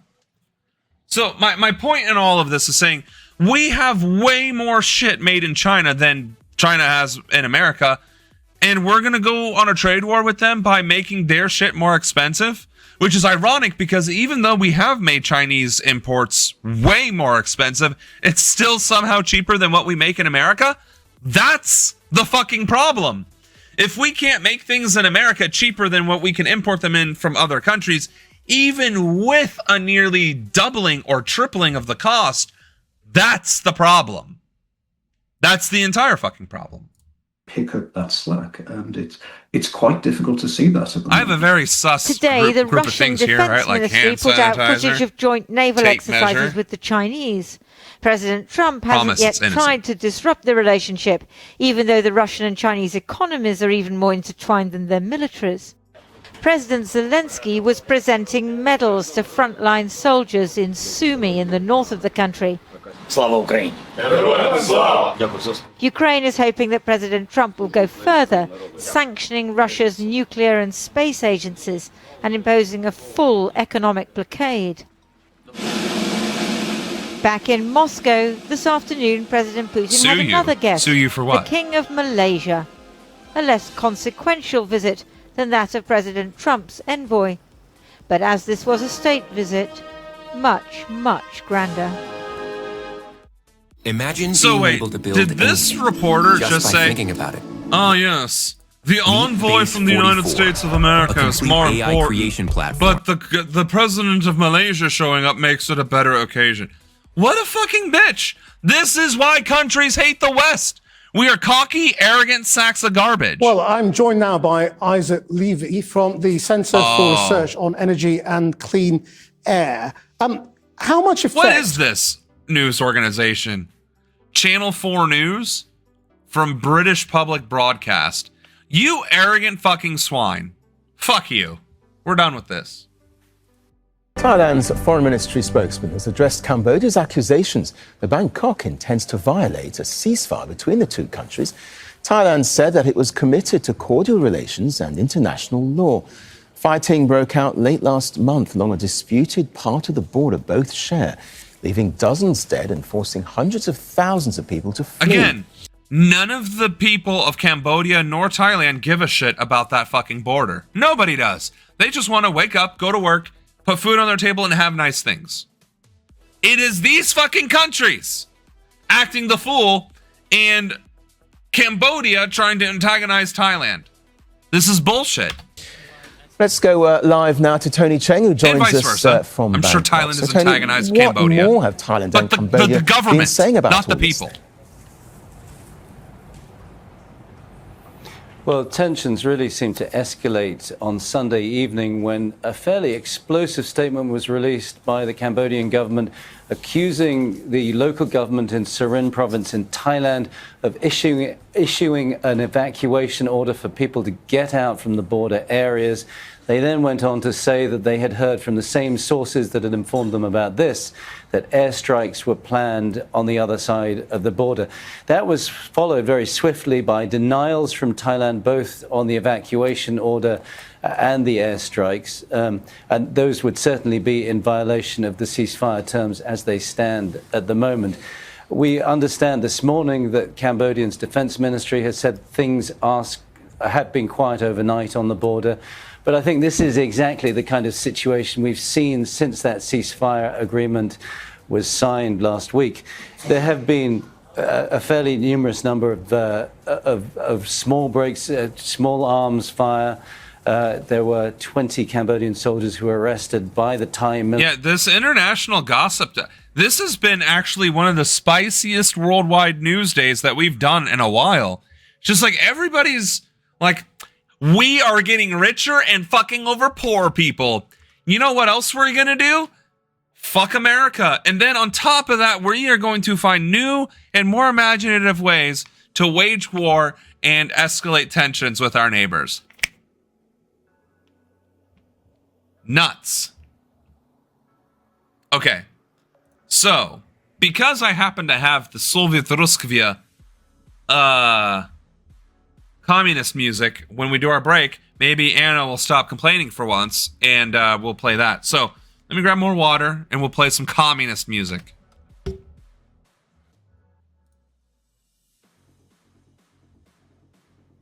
Starting now.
Got a little carried away there.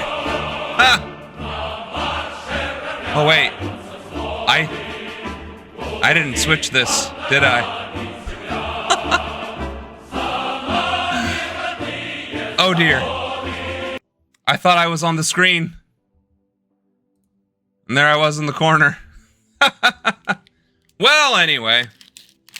We're back. Got a little too into the music there. Island.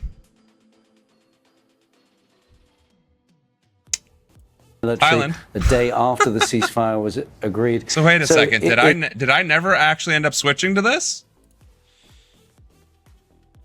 Did not I fucked that up, didn't I? We'll just pretend that didn't happen.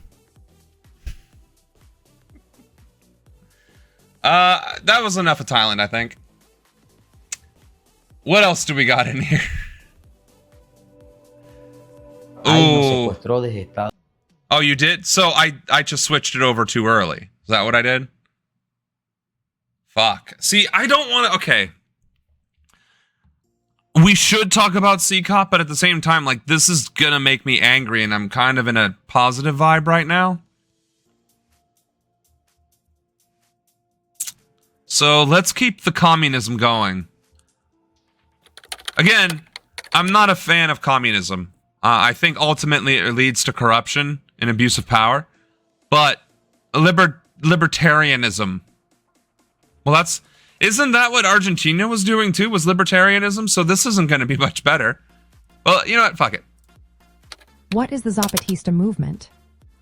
Have you ever wondered how a group of indigenous people can stand up against powerful forces like globalization? The Zapatista movement offers a fascinating example. Formerly known as the Zapatista Army of National Liberation, this movement started in 1990 in Chiapas, Mexico. It began with an armed uprising by indigenous peasants who wanted to protect their land and culture. They were particularly concerned about the North American Free Trade Agreement, which they believed threatened their traditional way of life. Okay, so the neat part about the Zapatista movement is that it's an indigenous movement. It's an indigenous uprising, which is fucking awesome. That is outstanding. And it's the Mayan traditions, like the Aztecs, the Maya, the Inca. Like, this is the indigenous culture rising up in modern times. That's pretty slick. That's pretty slick. At the heart of the Zapatista movement is a blend of indigenous Mayan traditions and it's left-wing, and yes. left-wing political ideas. These include libertarian socialism and anarchism, along with influences from Marxism and Catholic liberation theology. What? Catholic liberation ideology? How does... What part of the Catholic Church is liberation? The only thing the Catholic Church has ever fucking done is colonize shit and murder people in the most gruesome ways imaginable. Mix is often referred to as Neo-Zapatismo. It emphasizes creating a fairer world through self-governance and mutual aid, rather than following strict ideologies. The Zapatistas believe in the principle I've never heard of that. everything for everyone, nothing for us, which highlights... Fun fact, everything for everyone, nothing for us is also an African principle called Ubuntu. It's a thing in Latin America. It sure shit isn't in Western fucking Europe, or America for that fucking matter, or Canada for that fucking matter, because the Catholic Church did nothing but murder indigenous children and bury them on church grounds. And of course, Western Europe. So enough said, right? So the fact that Latin American Catholics, which were the victims of colonization, have actually embraced Christ's teachings is very fucking impressive. Their focus on collective well-being. The Zapatistas are critical of neoliberal economic policies and globalization. They argue that these forces often take away local autonomy and dispossess indigenous peoples of their land. Well, that is exactly what it does. They advocate for indigenous rights, land reform, and political autonomy. To achieve this, they have organized themselves into autonomous municipalities. These municipalities are governed by assemblies and local leaders who are accountable to their communities. Their leadership style is unique, following the principle of to lead by obeying. This means leaders serve the community instead of dominating it. In practice, imagine that. Imagine serving the community instead of sending the police against protesters or investing solely in law enforcement while your bridges and roads and schools and hospitals crumble. Imagine that. Getting an itch to put the beret back on. It's coming back. It's coming back. It's taking over. See, it kind of looks good from that angle, and then it just becomes terrible. Maybe I'm wearing this thing wrong. Is it supposed to be like folded out on one side or something? Like, I could very well be wearing this thing wrong. I always thought berets had like one side up and one side down, something like that. Maybe something like this. There we go. All right, I'm feeling a little bit more of the beret coming in. The Zapatistas have built self-managed communities with their own education, healthcare, Medicare for all, and justice systems. These operate independently from the Mexican government. Key point. Well, let her finish. International platforms to raise awareness about their struggles and build support networks worldwide. From a libertarian viewpoint, especially one aligned with left libertarianism and anti-globalization, the Zapatista movement represents a grassroots challenge to centralized power. It embodies the ideals of decentralized authority, direct democracy, and community self-determination. The movement's rejection of hierarchical state control aligns with libertarian values that prioritize freedom from oppressive institutions.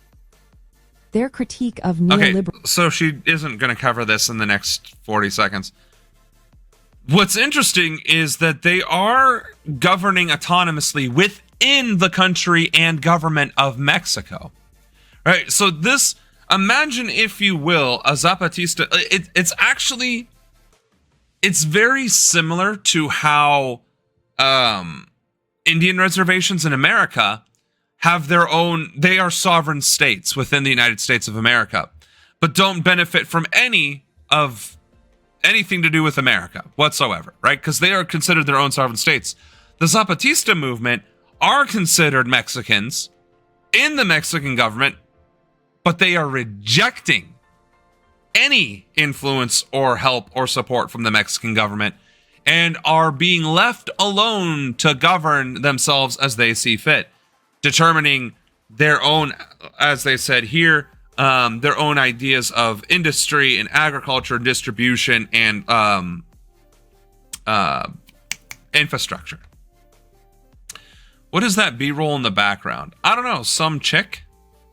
Also, the girl who's giving this is clearly a white lady, so, like, shouldn't a Mexican person be giving this education here? Capitalism resonates with libertarian concerns about how global capitalism can before it was undermine some local dude. freedoms and increase inequality. I mean, I may as well be giving this. What is the Zapatista? At least I'm trying to represent the libertarianism, the freedom fighting, the spirit, the espiritu de corps of being anti-imperialist by trying to give at least some homage to Che Guevara. I cannot wear a beret to save my life, it seems. You know, I got the cigar. All right. And I have my Spanish telenovela voice. What is the Zapatista movement? They utilize international platforms to raise awareness and build support networks for their cause. From a libertarian perspective, the movement challenges centralized power and embodies ideals of decentralized authority and direct democracy. The Zapatista movement combines community values with radical leftist ideas, resisting globalization and striving for autonomous societies based on equality and cultural respect. For legal reasons, these are all props. At least I'm trying to be authentico. I think I was turning into Russian listen, I can only do my accents for so long, as it turns out. Unless I'm actually speaking in the language of that accent. Then it gets really bad. But see, I didn't want to do the really, which would get me canceled, Hispanic accent. And that would be really bad. So. Okay. What do we got going here? We're Phoenix Energy, a family-owned oil company focused on... Please don't. Right, exactly. I don't want to get canceled. He's smoking on stream and wielding weapons that look really real, but he's claiming they're props. Cancel him. Possibly removed from the podium after referring to genocide taking place in Gaza. Wow, an Israeli prime During a plenary session, Casas quoted author David Grossman's comments about no longer being able to avoid using the word genocide after seeing images from Gaza. fellow members protested before Qasif was pulled away and forced to stop his address. I feel like something similar happened in the United States Senate with a senator called Al Green when he said something to the effect of this administration is doing something horrifically illegal, and he was literally forcibly removed from the ground. Interesting. I bet there's no similarities or parallels that can be drawn from this information. Let's bring in Huda Abdel Hamid. She joins us from Amman in Jordan. She's there because the Israeli government has banned Al Jazeera from reporting inside Israel and the occupied West Bank. So, Huda, before we get to that story, let's start first with a lot of talk about an Israeli security cabinet meeting today. What are we expecting them to discuss? Well, certainly there's a lot of anticipation in Israel ahead of this war cabinet meeting, which should happen in the next few hours. Now, what we're expecting to happen is that the Prime Minister will give new orders as to in which direction the next stage of this war will take. Now, what is the next stage of a genocide? A genocide is the last stage of any war. Like, realistically, you're either fight. Well, let me take this off here. Realistically, when you fight a war, the goal is conquest or erasure. An erasure, we have decided to call genocide, right? If you erase a country off of the map, you have genocided that country, that people, that population. In the past, we called that total takeover, right? But now we call it genocide. So if the goal is not conquest, i.e. conquering the lands and then governing the people in its stead, then the only other option is genocide. That's it. Those are the only two options in war. Conquest or genocide. That's it. That is literally it. You conquer, win, whatever that looks like, or genocide. Those are literally the only options. We are going to fight this war against this country for resources. Okay, the winner gets the resource, right? Over. But when you're fighting against an entire community, there are only two possible options: conquest or genocide. So what discussion is there to be had if genocide is already the direction that everything has been taken? Because it's not conquest. Colonization is not conquest. Colonization is genocide. You are displacing a population and taking what they have already built.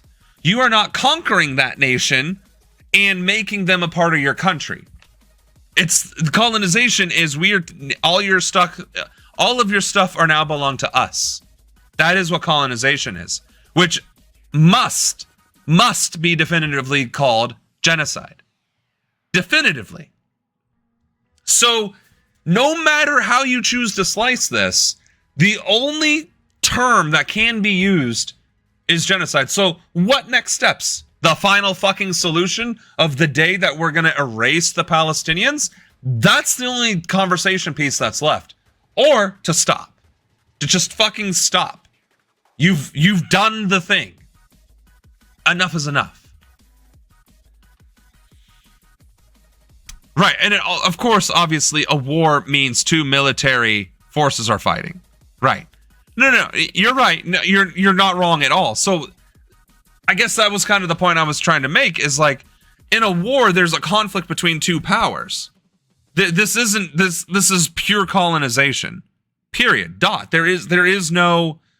This isn't this couldn't have been a war to begin with, because Palestine doesn't have a military.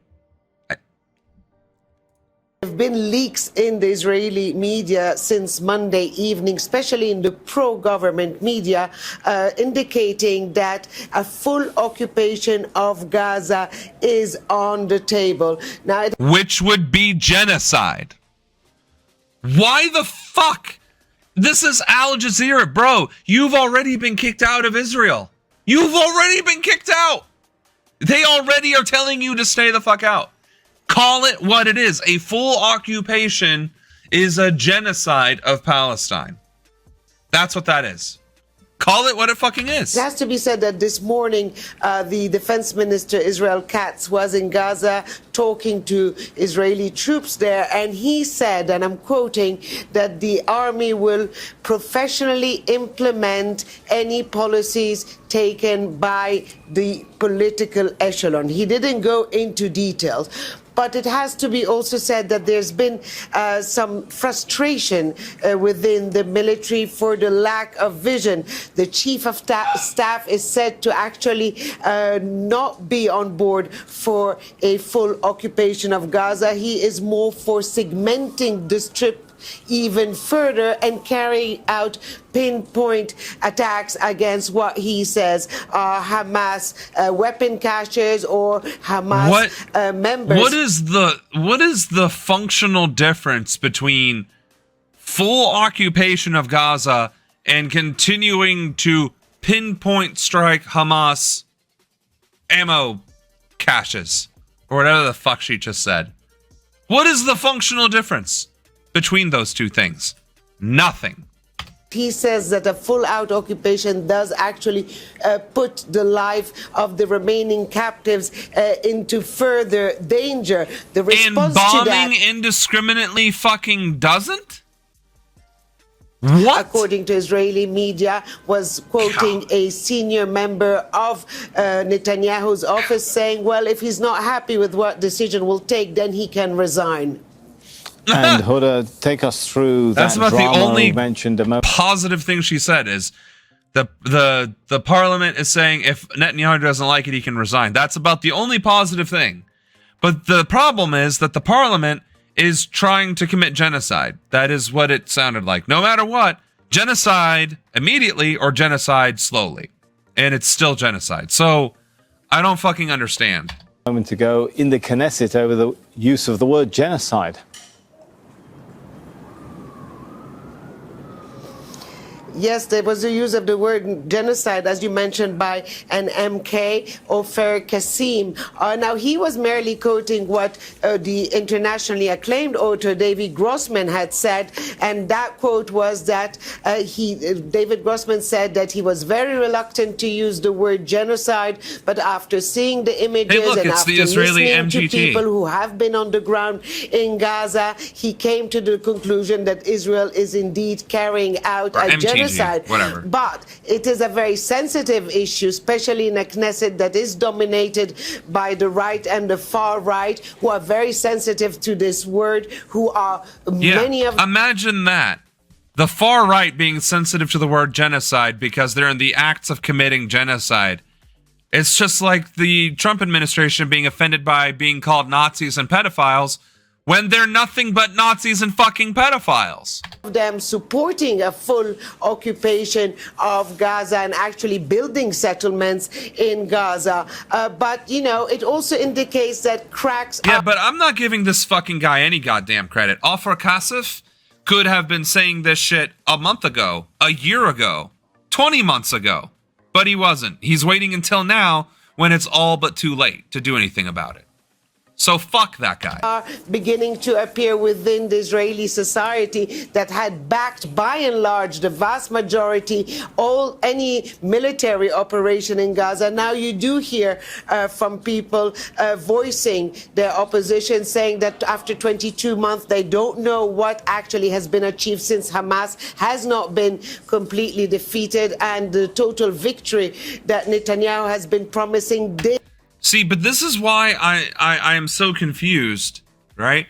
Because if Al Jazeera is reporting that Israel is winning this and Hamas hasn't been totally defeated, yet there are just as many reports from Israel, coming out of Israel, stating that Israel is on the brink of defeat, this is why I'm confused.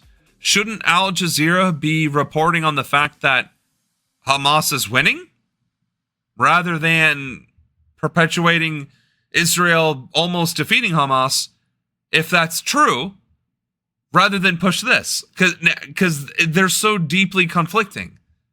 Anna, when you were putting this together, were you able to find anything to corroborate claims that Hamas was winning? Well, it said that the way she phrased it. Month, they don't know what actually has been achieved since Hamas has not been completely defeated, and the total victory that Netanyahu has been promising did not happen so far. Just yesterday, 600 former senior members of the Mossad, the Shin Bet, the military, the police have actually written a letter and published it denouncing the military operation in Gaza and saying that at this stage it's not defensive anymore and actually does harm Israel more than anything else. All right, we'll leave it there. Okay. So they didn't cover what I just mentioned, but the war, the genocide is clearly losing favor amongst leadership other than the extreme hardliners, which seem to have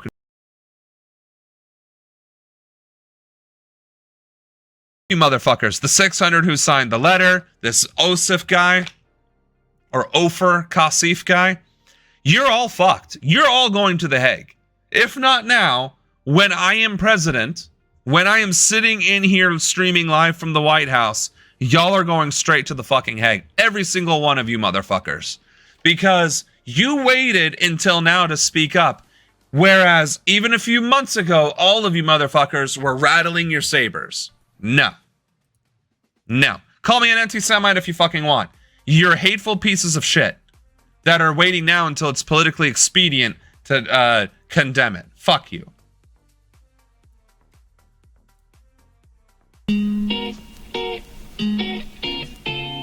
I want everyone to know that nobody cares. We begin tonight with U.S. Ambassador to Israel, Mike Huckabee, former governor of Arkansas, among other titles. I covered the Middle East for 4 years. I never saw a U.S. ambassador go to Gaza. Hasn't been one since I was there in 2014. You're going in the midst of a war tomorrow morning to Gaza. Why is it worth the risk? What do you hope to find? Well, the president wanted Steve Witkoff and me to go into Gaza, get a firsthand look of the situation. You're not gonna get a firsthand look of what's going on in Gaza.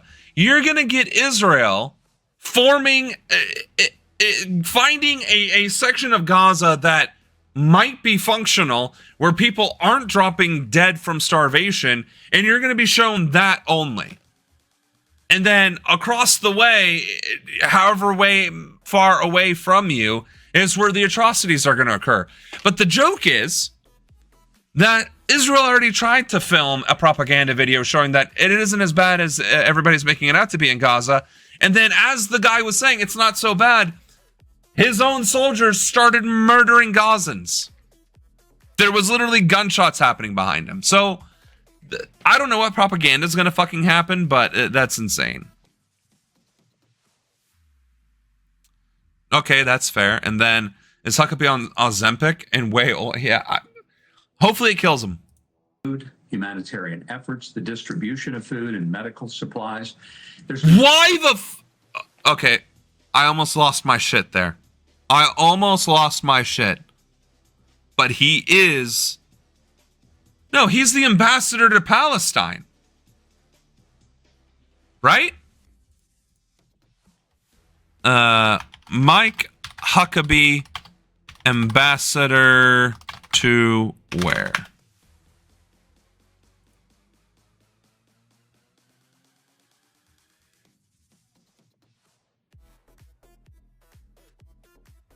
So, Wikipedia says it's an ambassador to Israel. Okay.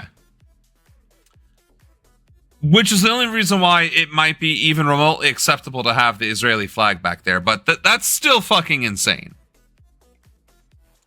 Tell us, with Apple investing in jobs coming back here, manufacturing iPhones and stuff here rather than overseas, is that good or bad for the economy?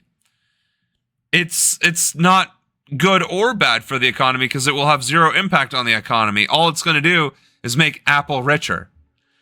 Unless Apple can create, 30 million jobs that pay $80,000 or more per year, it's irrelevant. Those jobs are all that those manufacturing plants are going to take 5 to 10 to 15 years to build. And then all the technology that goes into an iPhone is going to have to be built. So no, that it's not even realistic to say that Apple is going to create enough jobs to impact the economy in any significant manner. So I hope that answers your question. So much misinformation, and a lot of it has been just malicious. The tragedy is that Israel's getting the blame for the lack of humanitarian care, when the fact is,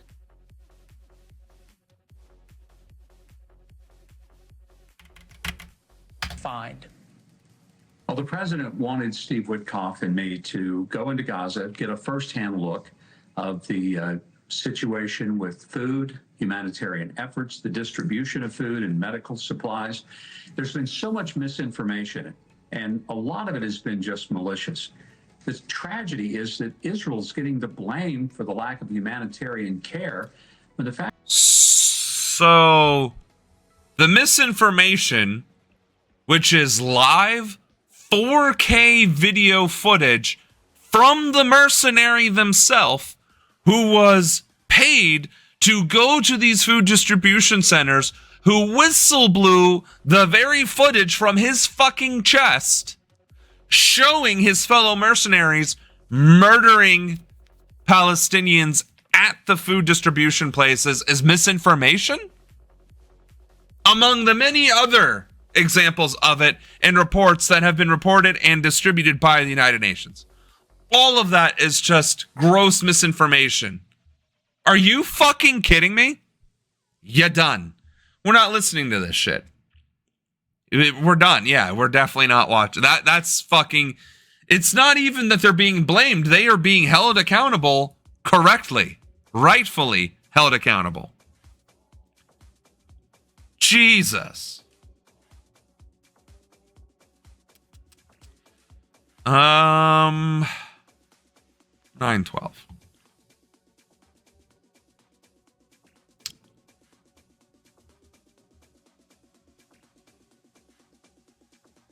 Okay, this could be interesting.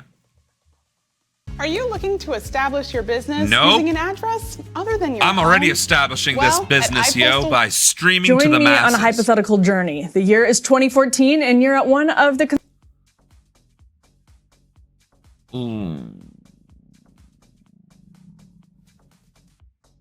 I wanted to see you drag his behind, Sam. Fake televangelist. Well, I'm not trying to be a televangelist. I'm trying to be president of the United States, motherfucker. I mean, I guess maybe I would be better off trying to start a cult, a religious cult, where ultimately we drink Kool-Aid and I bang everybody's wives. Conservative movement's many annual conferences. The rubber chicken has been served at a dinner honoring some think tank's aging Cold War veteran. As coffee is poured, conversation And at your somehow table turned turns into a to, governor. well, maybe President Obama's latest dust-up with Benjamin Netanyahu. Everyone agrees Obama is undermining a key ally, but you, a mainstream Hannity-watching conservative, disagree. What has been happening to innocent people and children in Gaza is horrific, you contend. The United States should not be involved in fighting nuclear-armed Israel's war Sorry with about that, Iran. Pop. So that would go over about as well as a call for 35% tariffs on Canada back in 2014. There's a reason that Pat Buchanan was not invited to this dinner, and Ron Paul has been mocked as a crank during the keynote. You'd probably already be in the parking lot or in a shouting match by the Okay, time. I'm not hearing the main point of this video here. So, probably, who fucking knows? All right. So we're going to just skip to the statistics because we love numbers here. Trump's job approval rating is lowest of second term. Do you approve or disapprove of the way Trump is handling his job as president? Republicans. Seems like Republicans are just way up there. They are fully entrenched, so I'm not sure what this is. How is this turning against Trump? I mean, most Americans, though, on the other hand, are like, he's a fucking tool. Israel is losing the front. Of gatekeepers. I was going through hypothetically yesterday, actually with Doug Henwood, thinking, in 2014 would the Ministry of Health, and they were. All right, I'm still not seeing. Okay, I guess I jumped too far. Anyway, it is a fact that U.S. support of Israel is in fact waning regardless. Many Americans, regardless of political affiliation, are like, nope, what's going on over there is really fucking bad and we don't like it. So that is a thing that is absolutely happening. So yeah, I just don't know where in this 18-minute video she's talking about that. So my apologies, breaking points. Here's some. Oh wait, this is the one that you were talking about earlier. I am here with Tal. Transgender he soldier. Is from Israel. He is a refuser. Mitnick has become the first Israeli to be jailed for refusing to enlist in the Israeli army since October 7th. I refuse the notion that killing civilians in Gaza will bring security to anyone. After serving a 30-day sentence in a military prison, Mitnick will be ordered to report to the recruitment center once again. Another refusal will likely lead to another jail sentence. In December of 2023, I had my draft order to the IDF, as every 18-year-old young person in Israel does. And when my draft order came, I came to the enlistment base and I declared that I was refusing to serve the ongoing genocide that's happening in the Gaza Strip. How long did they put you in jail for? I was in and out of jail for 6 months. Jesus. But there's no regulation, there's like no sentence to refusing the IDF. They basically just sentence you to as long as they want. I know that there was a direct order from higher ups in the IDF to keep me in prison for longer, to make a image out of me and to scare people from refusing. They wanted to make an example out of you. Exactly. How did you get out? In the end, after going to 2 conscientious committees, which decided that I was not a conscientious objector, and going to a fitness. What the fuck? You are very clearly a conscientious objector. The whole definition is it is your strongly personally held belief to not raise arms against an enemy, but that you're willing to serve your country. That's a conscientious objector. Most militaries, though, will discharge you for that because they want you to fight the enemy that they tell you to fight. They don't want you to serve behind the scenes and be like, well, I'm not going to file these papers or fill these boxes because they're going to go to commit actions that I disagree with, right? So he went to jail over it. Like, how much more of a conscientious objector do you get? And again, veteran. Again, I researched what conscientious objector status was because I was in the reserves during the Trump administration and I wanted to know what it would take to refuse to fight one of his wars. Luckily, it never came down to that. But that's what the definition is. So committee that decided that I was fit to serve in the IDF. In the end, I got a mental health exemption. But wait, they said that there's nothing wrong with you mentally. Why am I constantly getting these fucking ads? And mentally, they said that there was something wrong with me after saying that I was not a conscientious objector because to be a conscientious objector, you have to be a pacifist and you have to be very general and not talk about the oppression and the genocide that's going on. Your thing was, hey, I'm not against violence. I'm against occupation and genocide. No, I was talking against violence. It's just that I don't have how I was talking in my interviews. I was talking about the violence that I see. And they took that and they said, okay, then you're not a general pacifist. You're only opposed to this.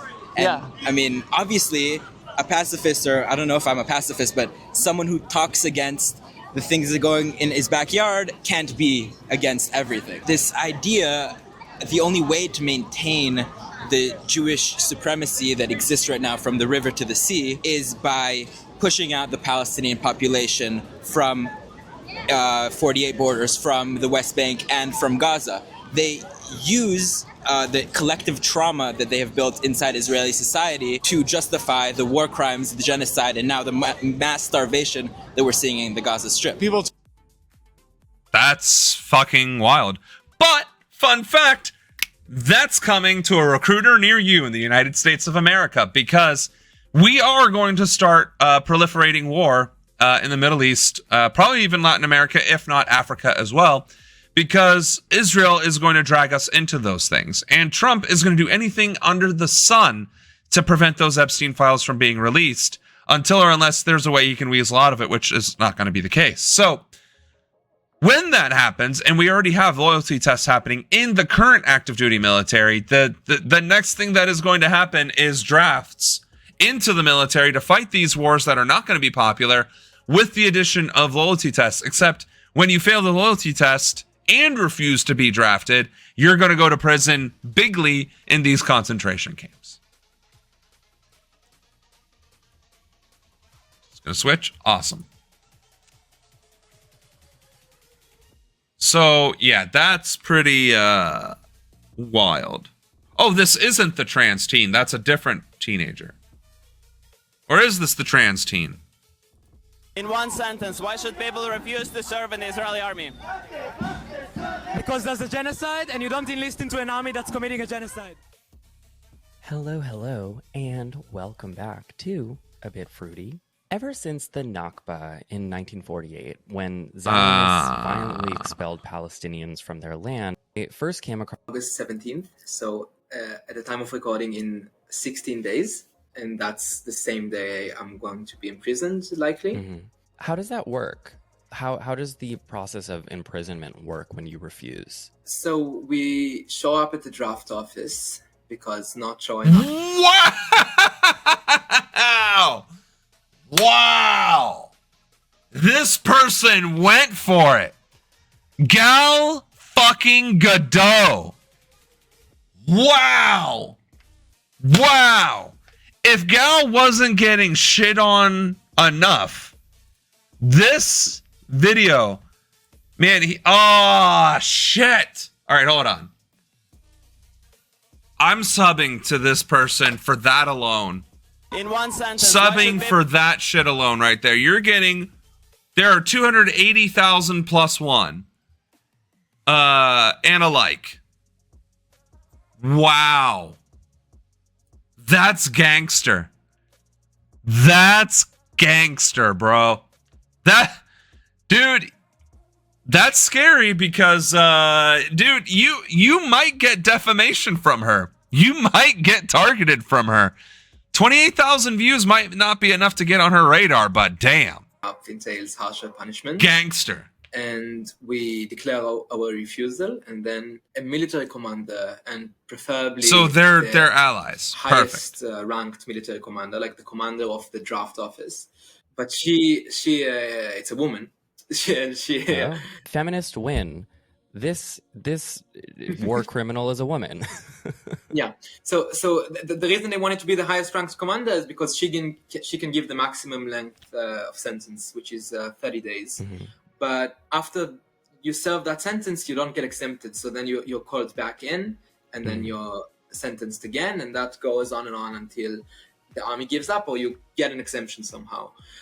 If you don't show up for a couple of days, but then do show up, because if you want to have more than 3 days in between your imprisonments, then you can do that for a week or two, and but then you get sentenced for additional days. So those people who've done like 45 days or even 45 days with an additional sentence if they break the conditions again. So yeah, so it's repeated sentences of a month. That's nuts. We're obviously not watching an hour's worth of video. But that's pretty gangster. Let's see that again, folks. Oh, hold up. It must have been like a few seconds. Wow, was it like less than 5 seconds? Shit. Got you, and but then you get sentenced for because if you want to have until you're called. Mm-hmm. But yeah, so she's then harsher punishment. Damn it! I don't know where it was. There it was. Stop it! It's not showing up. That's nuts. That's fucking nuts. 3 minutes and 13 seconds, folks. Gal Gadot, genocide Barbie. And you know what pisses me off? I used to be a huge fan of the Wonder Woman movies and Gal Gadot, because I thought she was a phenomenal actress in those movies. I thought she did justice to Wonder Woman. I thought she did a fantastic job in that movie. And I mean, objectively she did, right? But I can't watch that movie knowing who she is. And the fact that she's doubled down time and time and time again.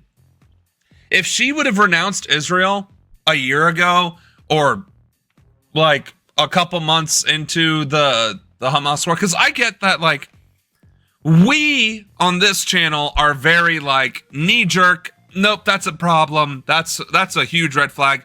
We recognize what's happening there for what it is, right? I get that. But I'm going to give Gal Gadot the benefit of the doubt that she's just a normie. Yeah, she's a world-renowned superstar, but she's a normie when it comes to politics. So I'll give her the benefit of the doubt. But once you start seeing Israel committing war crimes by bombing hospitals and universities and attacking civilian centers within days and weeks and months of the Hamas attack, and you're still backing Israel at that point, nah, I got nothing for you. Nothing for you. And again, even if she came out right fucking now and said, well, this is bad, I don't agree with this, too late. Way too late. Right. I think this year is still a bit too late. January 1st, 2025, Palestinians were still pushed to the brink. The starvation actually started about 5-6 months ago. All I'm saying is, like, she had her chance to redeem herself, and she has yet to do it. All right, tomorrow we got to talk about what Oklahoma just did, making teachers pass an America First test, proving they know the Constitution and understand American exceptionalism, and can define a boy and girl. Well, that's funny because, as we discovered yesterday, the 14th Amendment and the 4th Amendment are the parts of the Constitution that this country is currently violating the most. And defining a boy or a girl would in fact be violating the 14th Amendment by disregarding transgenderism.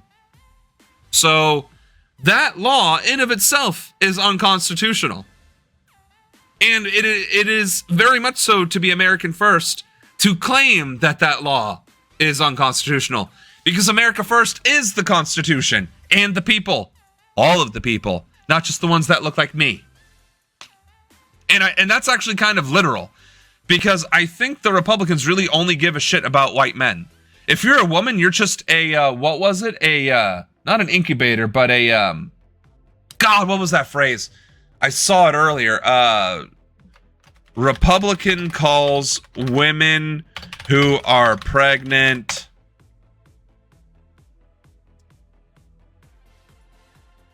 host bodies. So Republicans don't even view women, regardless of race, as anything other than host bodies. So again, the only demographic that Republicans care about is this one. Everything else is negligible, which is an egregious violation of the 14th Amendment. So yeah, we could cover that. Absolutely. Insane that we have to. Insane. We got a bunch of stuff going on here.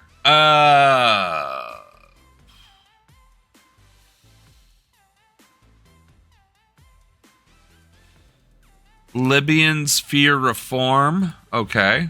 Let's go to Guess Libya. Which student has a better chance of getting into the an white Ivy guy. School? We've been First, over take this. a look at Zach. He's Fuel is heavily subsidized in Libya, and prices haven't changed much in more than 50 years. At less. What? Could you imagine if gas prices hadn't changed in 50 years? Price of gas in America 50 years ago. So that would be 1975. So in 1975, which it doesn't even go that far back. What the fuck? U.S. gas prices in 1975.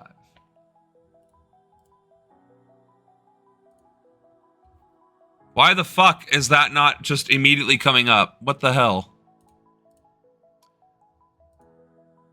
70 cents. Imagine if gas was 70 cents still today. Anna, it's 1975 AD, not BC. AD. But that's insane. 70 cents was the cost of gas 50 years ago. If gas was 70 cents still, I would have bought a fucking F-250 and drive for fun. I know that's anti-environment, so I probably would have traded it in for like not that, but I'm tall and climbing in and out of short cars sucks. Anna doesn't have that problem. She needs a step stool to get into a Corolla, but I mean, still, for 70 cents a gallon, damn. Then 3 US cents a liter. It's the cheapest in the world, according to the 3 US cents per liter? That's like about 12 cents a gallon.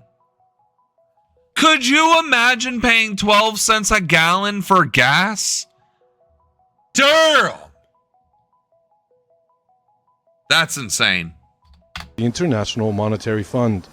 But that's led to wide-scale fuel smuggling and corruption. Yeah, and you need a Libya step has stool to get in Africa's it. largest I've watched crude oil reserves, but it imports most of its fuel because local refineries cannot meet domestic demand. Last year, the government imported $9 billion of fuel.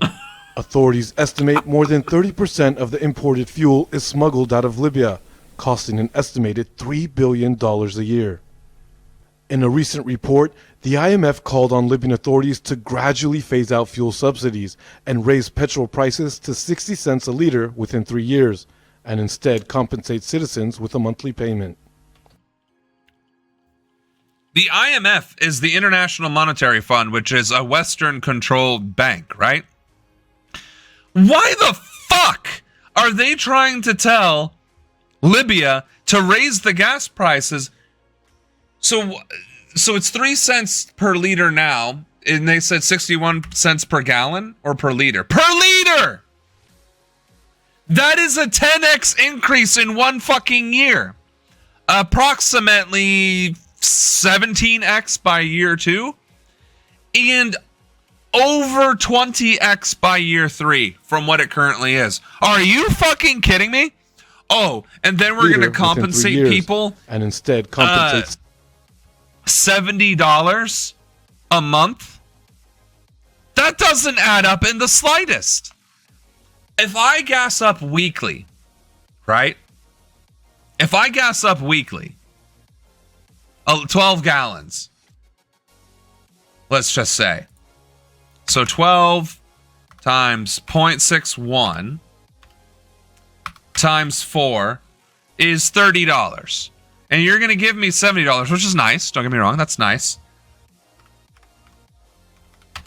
It's going to be $41 in my pocket. But that doesn't actually make sense.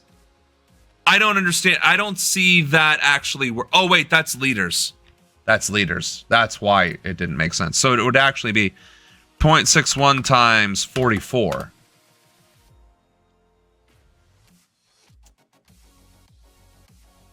Times 4. Okay. Did the wrong math because it's per liter. I forgot. So I did 11 gallons a tank. Times 4 is 44. Times 61 is 26.84. Times 4, which is 4 times a month, is how, if you're gassing up weekly, is $107.36. And they're trying to give you $70.60 in compensation, which means you still paid $36.70 or some change like that. That doesn't make any fucking sense. Hey, we want you to raise prices, pay people back their money, and they're going to still be paying, they're going to be in the red by $30. Versus 0.027 times 44 times 4, and that's a total of $4.75. Make that make sense. Make that make sense. Why would anyone agree to that? Why would they agree to that? That doesn't even make sense. That does not make any sense objectively whatsoever. Why? Why would you do that?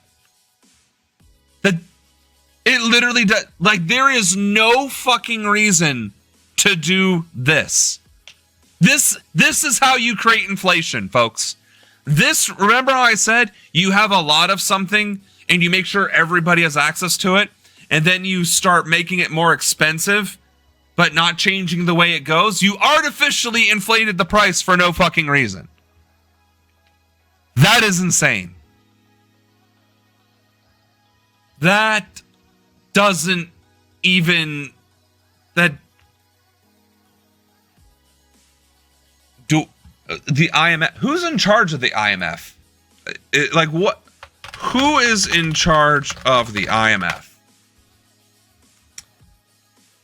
Okay, I might have phrased that incorrectly. So Kristalina Georgieva is the managing director, selected by the board in 2019. A specialized agency of the United Nations. All right, bet. It's part of the United Nations. The United States of America has veto power. Guess what we're gonna do in my administration? Anytime the IMF raises their fucking hand, the United States of America's representative on the IMF, or in the United Nations, is gonna say, and then when they're like, well, wait a sec, but,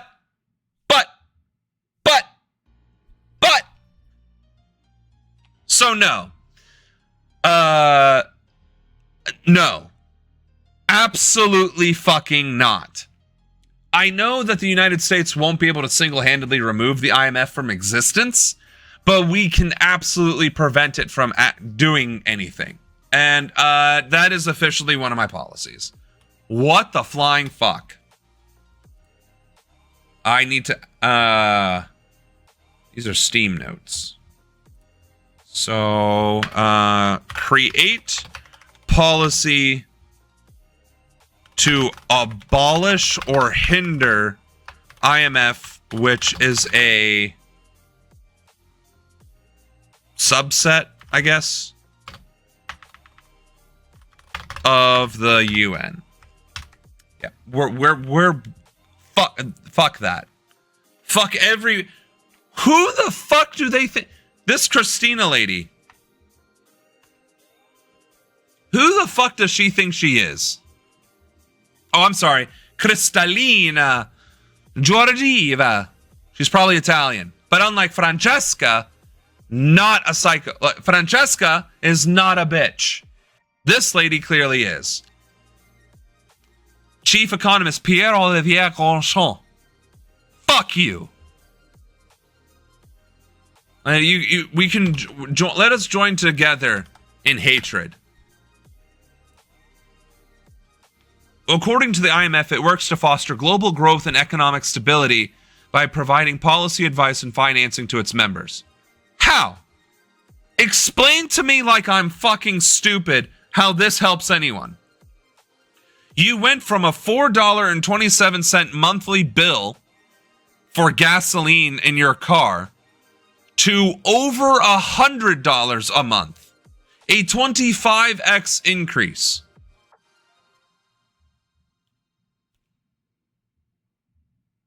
What? It's a 25x increase, and you're still gonna be out of pocket 8x. So you have effectively increased the price of gasoline for Libyans by a factor of 8. Because of the, how much it actually costs versus the stipend. How is that stimulating or stabilizing an economy? Please explain to me how that works. I'm not a chief economist or a first deputy managing director or the managing director of the IMF from the United Nations. I get that I'm not a part of, this elite group that includes Pierre-Olivier Ronchon. But that's fighting. That's fighting. Explain to me how increasing the effective cost of gas by a factor of 8 helps anybody. Literally anybody. That's bullshit. Fuck you. And they should be afraid. And they should be refusing to do that. And if their president capitulates, Libya better fucking riot. Stop telling me you need to stay with your car insurance company longer to get that better deal. That doesn't work. I was with this company. Slovenia has become the first European Union country to ban arms trade with Israel. I thought that was Ireland, Scotland, Spain, and another country. I thought other European countries already did that. As international pressure mounts on Israel over the war in Gaza and the deepening humanitarian crisis. Ljubljana recognized a Palestinian state last year and has repeatedly called for a ceasefire and increased aid deliveries. Even though the head of EU diplomacy, Kaja Kallas, agreed to additional humanitarian aid, apparently not, we want I guess. to see how the monitoring of the process will be carried out. We want details of humanitarian assistance, and we want this information released. But for Slovenia, it's clear. All measures are on the table. We support, as we did in the past, the suspension of Israel's accession agreement, also trade sanctions, an arms embargo, sanctions against some settlers, some ministers in the Israeli government that support violence. All of the measures need to come as soon as possible until a ceasefire, until the violence has stopped, until we have a resolution between the two countries. A normie version of Melania? Yeah.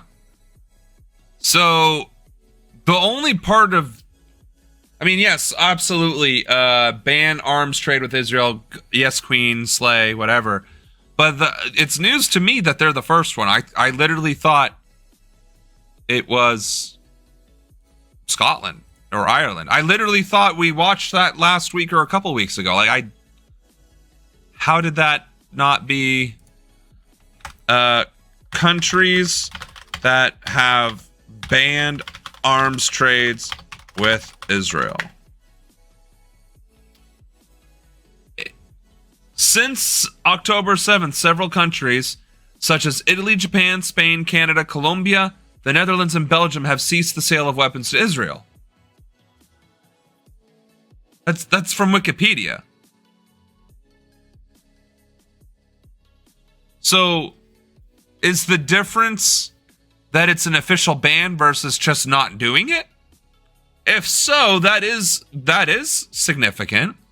It's an official, it's not that we're not going to do it, and we're just not doing it anymore. We are outright saying we are not. It's a ban. It is 9. Versus we're just going to stop. And then if Israel stops genociding, we might do it again in the future. That's impressive.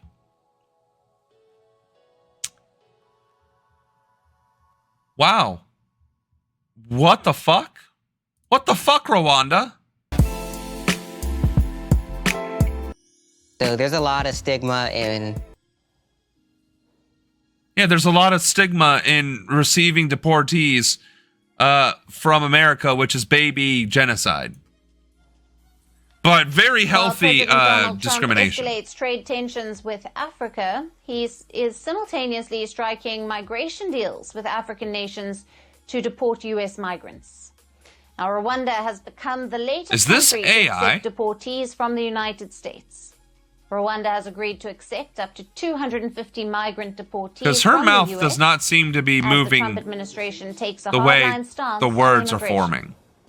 Now, the deal was reportedly signed in June between the U.S. and Rwandan officials in Kigali, the same month that Washington brokered a peace deal between Rwanda and the DRC. As per reports, the U.S. has already sent an initial list Her mouth of doesn't 10 seem to be individuals moving for right. vetting. Rwanda's government says the agreement is rooted in its national values. No offense, Miss Ma'am.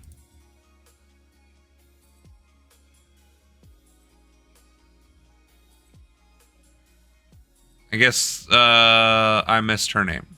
No offense, though. It looked like you were an AI. Of reintegration and rehabilitation. With officials pointing out that nearly every Rwandan family has experienced displacement. This, as Rwanda says, its people are still recovering from the 1990s. So why the fuck would you accept immigrants? The agreement or comes deportees? as immigration takes center stage in President Trump's policy agenda, particularly the push to deport migrants to third countries with whom they have no ties. The administration has reportedly approached at least 15 African countries for such deals. Why are we deporting people to not their home country? First of all. Second of all, why are we deporting them to Africa, of all places? And then 3, why is Rwanda even accepting people when they're dealing with their own ramifications of their own genocide? So, is Rwanda trying to be the good guys here? Because I think we watched a video about this before, and it seemed as though one of those African countries were trying to be the good guys, trying to integrate them into their society, but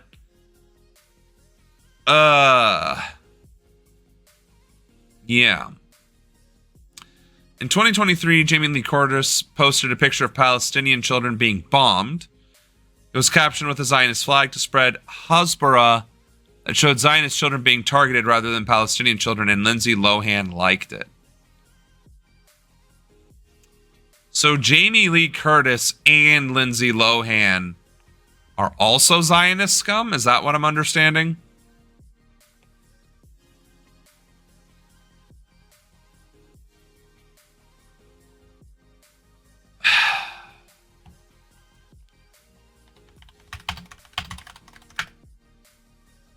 Really?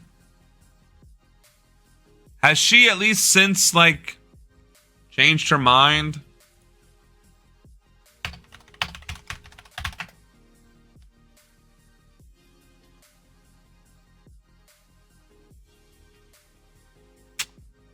Nope, she has not. And she's got a transgender kid, so you'd think she'd get it. Well, you can be a bigot and a genocidal supporter, apparently. Or, I guess you can be pro-trans and still be a genocide supporter, I guess. The U.S. has already deported migrants to South Sudan and Eswatini after the Supreme Court cleared the way following a long legal battle in lower courts. Meanwhile, some African nations are seizing this immigration focus as a diplomatic opportunity to build goodwill with Washington, which has not historically prioritized the continent. The Trump administration argues that third country deportations help remove migrants quickly, including those with criminal convictions. However, Rwandan officials have clarified Kigali will not accept criminals or individuals still serving prison sentences. Only those who have completed their sentences or have no criminal charges will be accepted. I am so fucking confused right now. Rwanda's trying to build goodwill with the United States, which is trying to become a despotic dictatorship, with a racist president and a secret police force that is racially profiling people.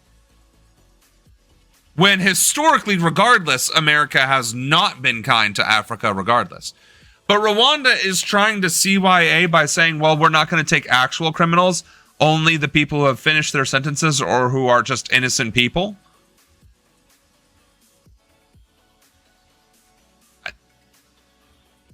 I am not understanding what Rwanda is trying to accomplish here at all. I'm really not. And correct, Anna, it is human fucking trafficking. And correct, America, especially under this administration, is most definitely not going to treat Africa with dignity. Now, my administration will, 100%. my administration will go out of its way to help create and establish a One Africa. I will 100% be an ally to Africa and try and help the damage done by this administration. The people that were deported to these African countries, I will try and help find them their homes back or bring them back to the United States. Like, I will be a good person. But, like, that's the dice that all of these countries are rolling, that either A, this administration will be placated and stop acting the fool, or B, the person that's in the seat next won't be a sociopath. Because the reality is, this trajectory of this administration is no elections, or very, very, very, very rigged elections, and fascism. Realistically, me becoming president happens in one of two ways: overcoming the rigged elections or revolution. And the whole world is probably hoping for one or the other happening, because if this continues, America will become a terrorist rogue nation with the largest military and the largest nuclear arsenal on the planet. That's nuts.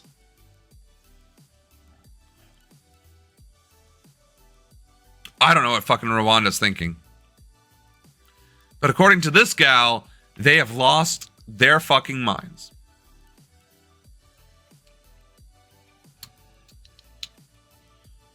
All right, we got a couple minutes, so let's watch this. Brazil's Supreme Court Minister Alexandre de Moraes has just ordered that far-right former President Jair Bolsonaro be placed under house arrest in Brasilia for repeatedly violating the terms and conditions of the precautionary measures that were set in place on July 19th, when he was judged by the court to be a flight risk and forced to wear an electronic ankle monitor and stay off of social media. Now, for the past couple of weeks, Bolsonaro has repeatedly ignored orders to stay off of social media. He hasn't posted on his own account, but he's repeatedly posted incendiary language inciting violence against Brazil's Supreme Court and its ministers on the social media accounts of his 3 sons and friends and of political allies. Now, the court has already announced the final judgment for the coup plotting case, which has resulted in the indictments of former President Bolsonaro and 32 of his cronies, will take place in September. How is it every other country is indicting their version of Trump? South Korea, Brazil, didn't Italy just do something? The AfD was defeated handily in Germany, although they still very much so exist. Canada ended up electing a decent human being, but they came dangerously close to getting a Trump. Like, how is it that every single other country's democracy is able to hold their president or former president accountable, and our Supreme Court can't? Oh, that's right, because the Supreme Court was stolen by the first Trump administration and rigged against democracy to undermine the Constitution.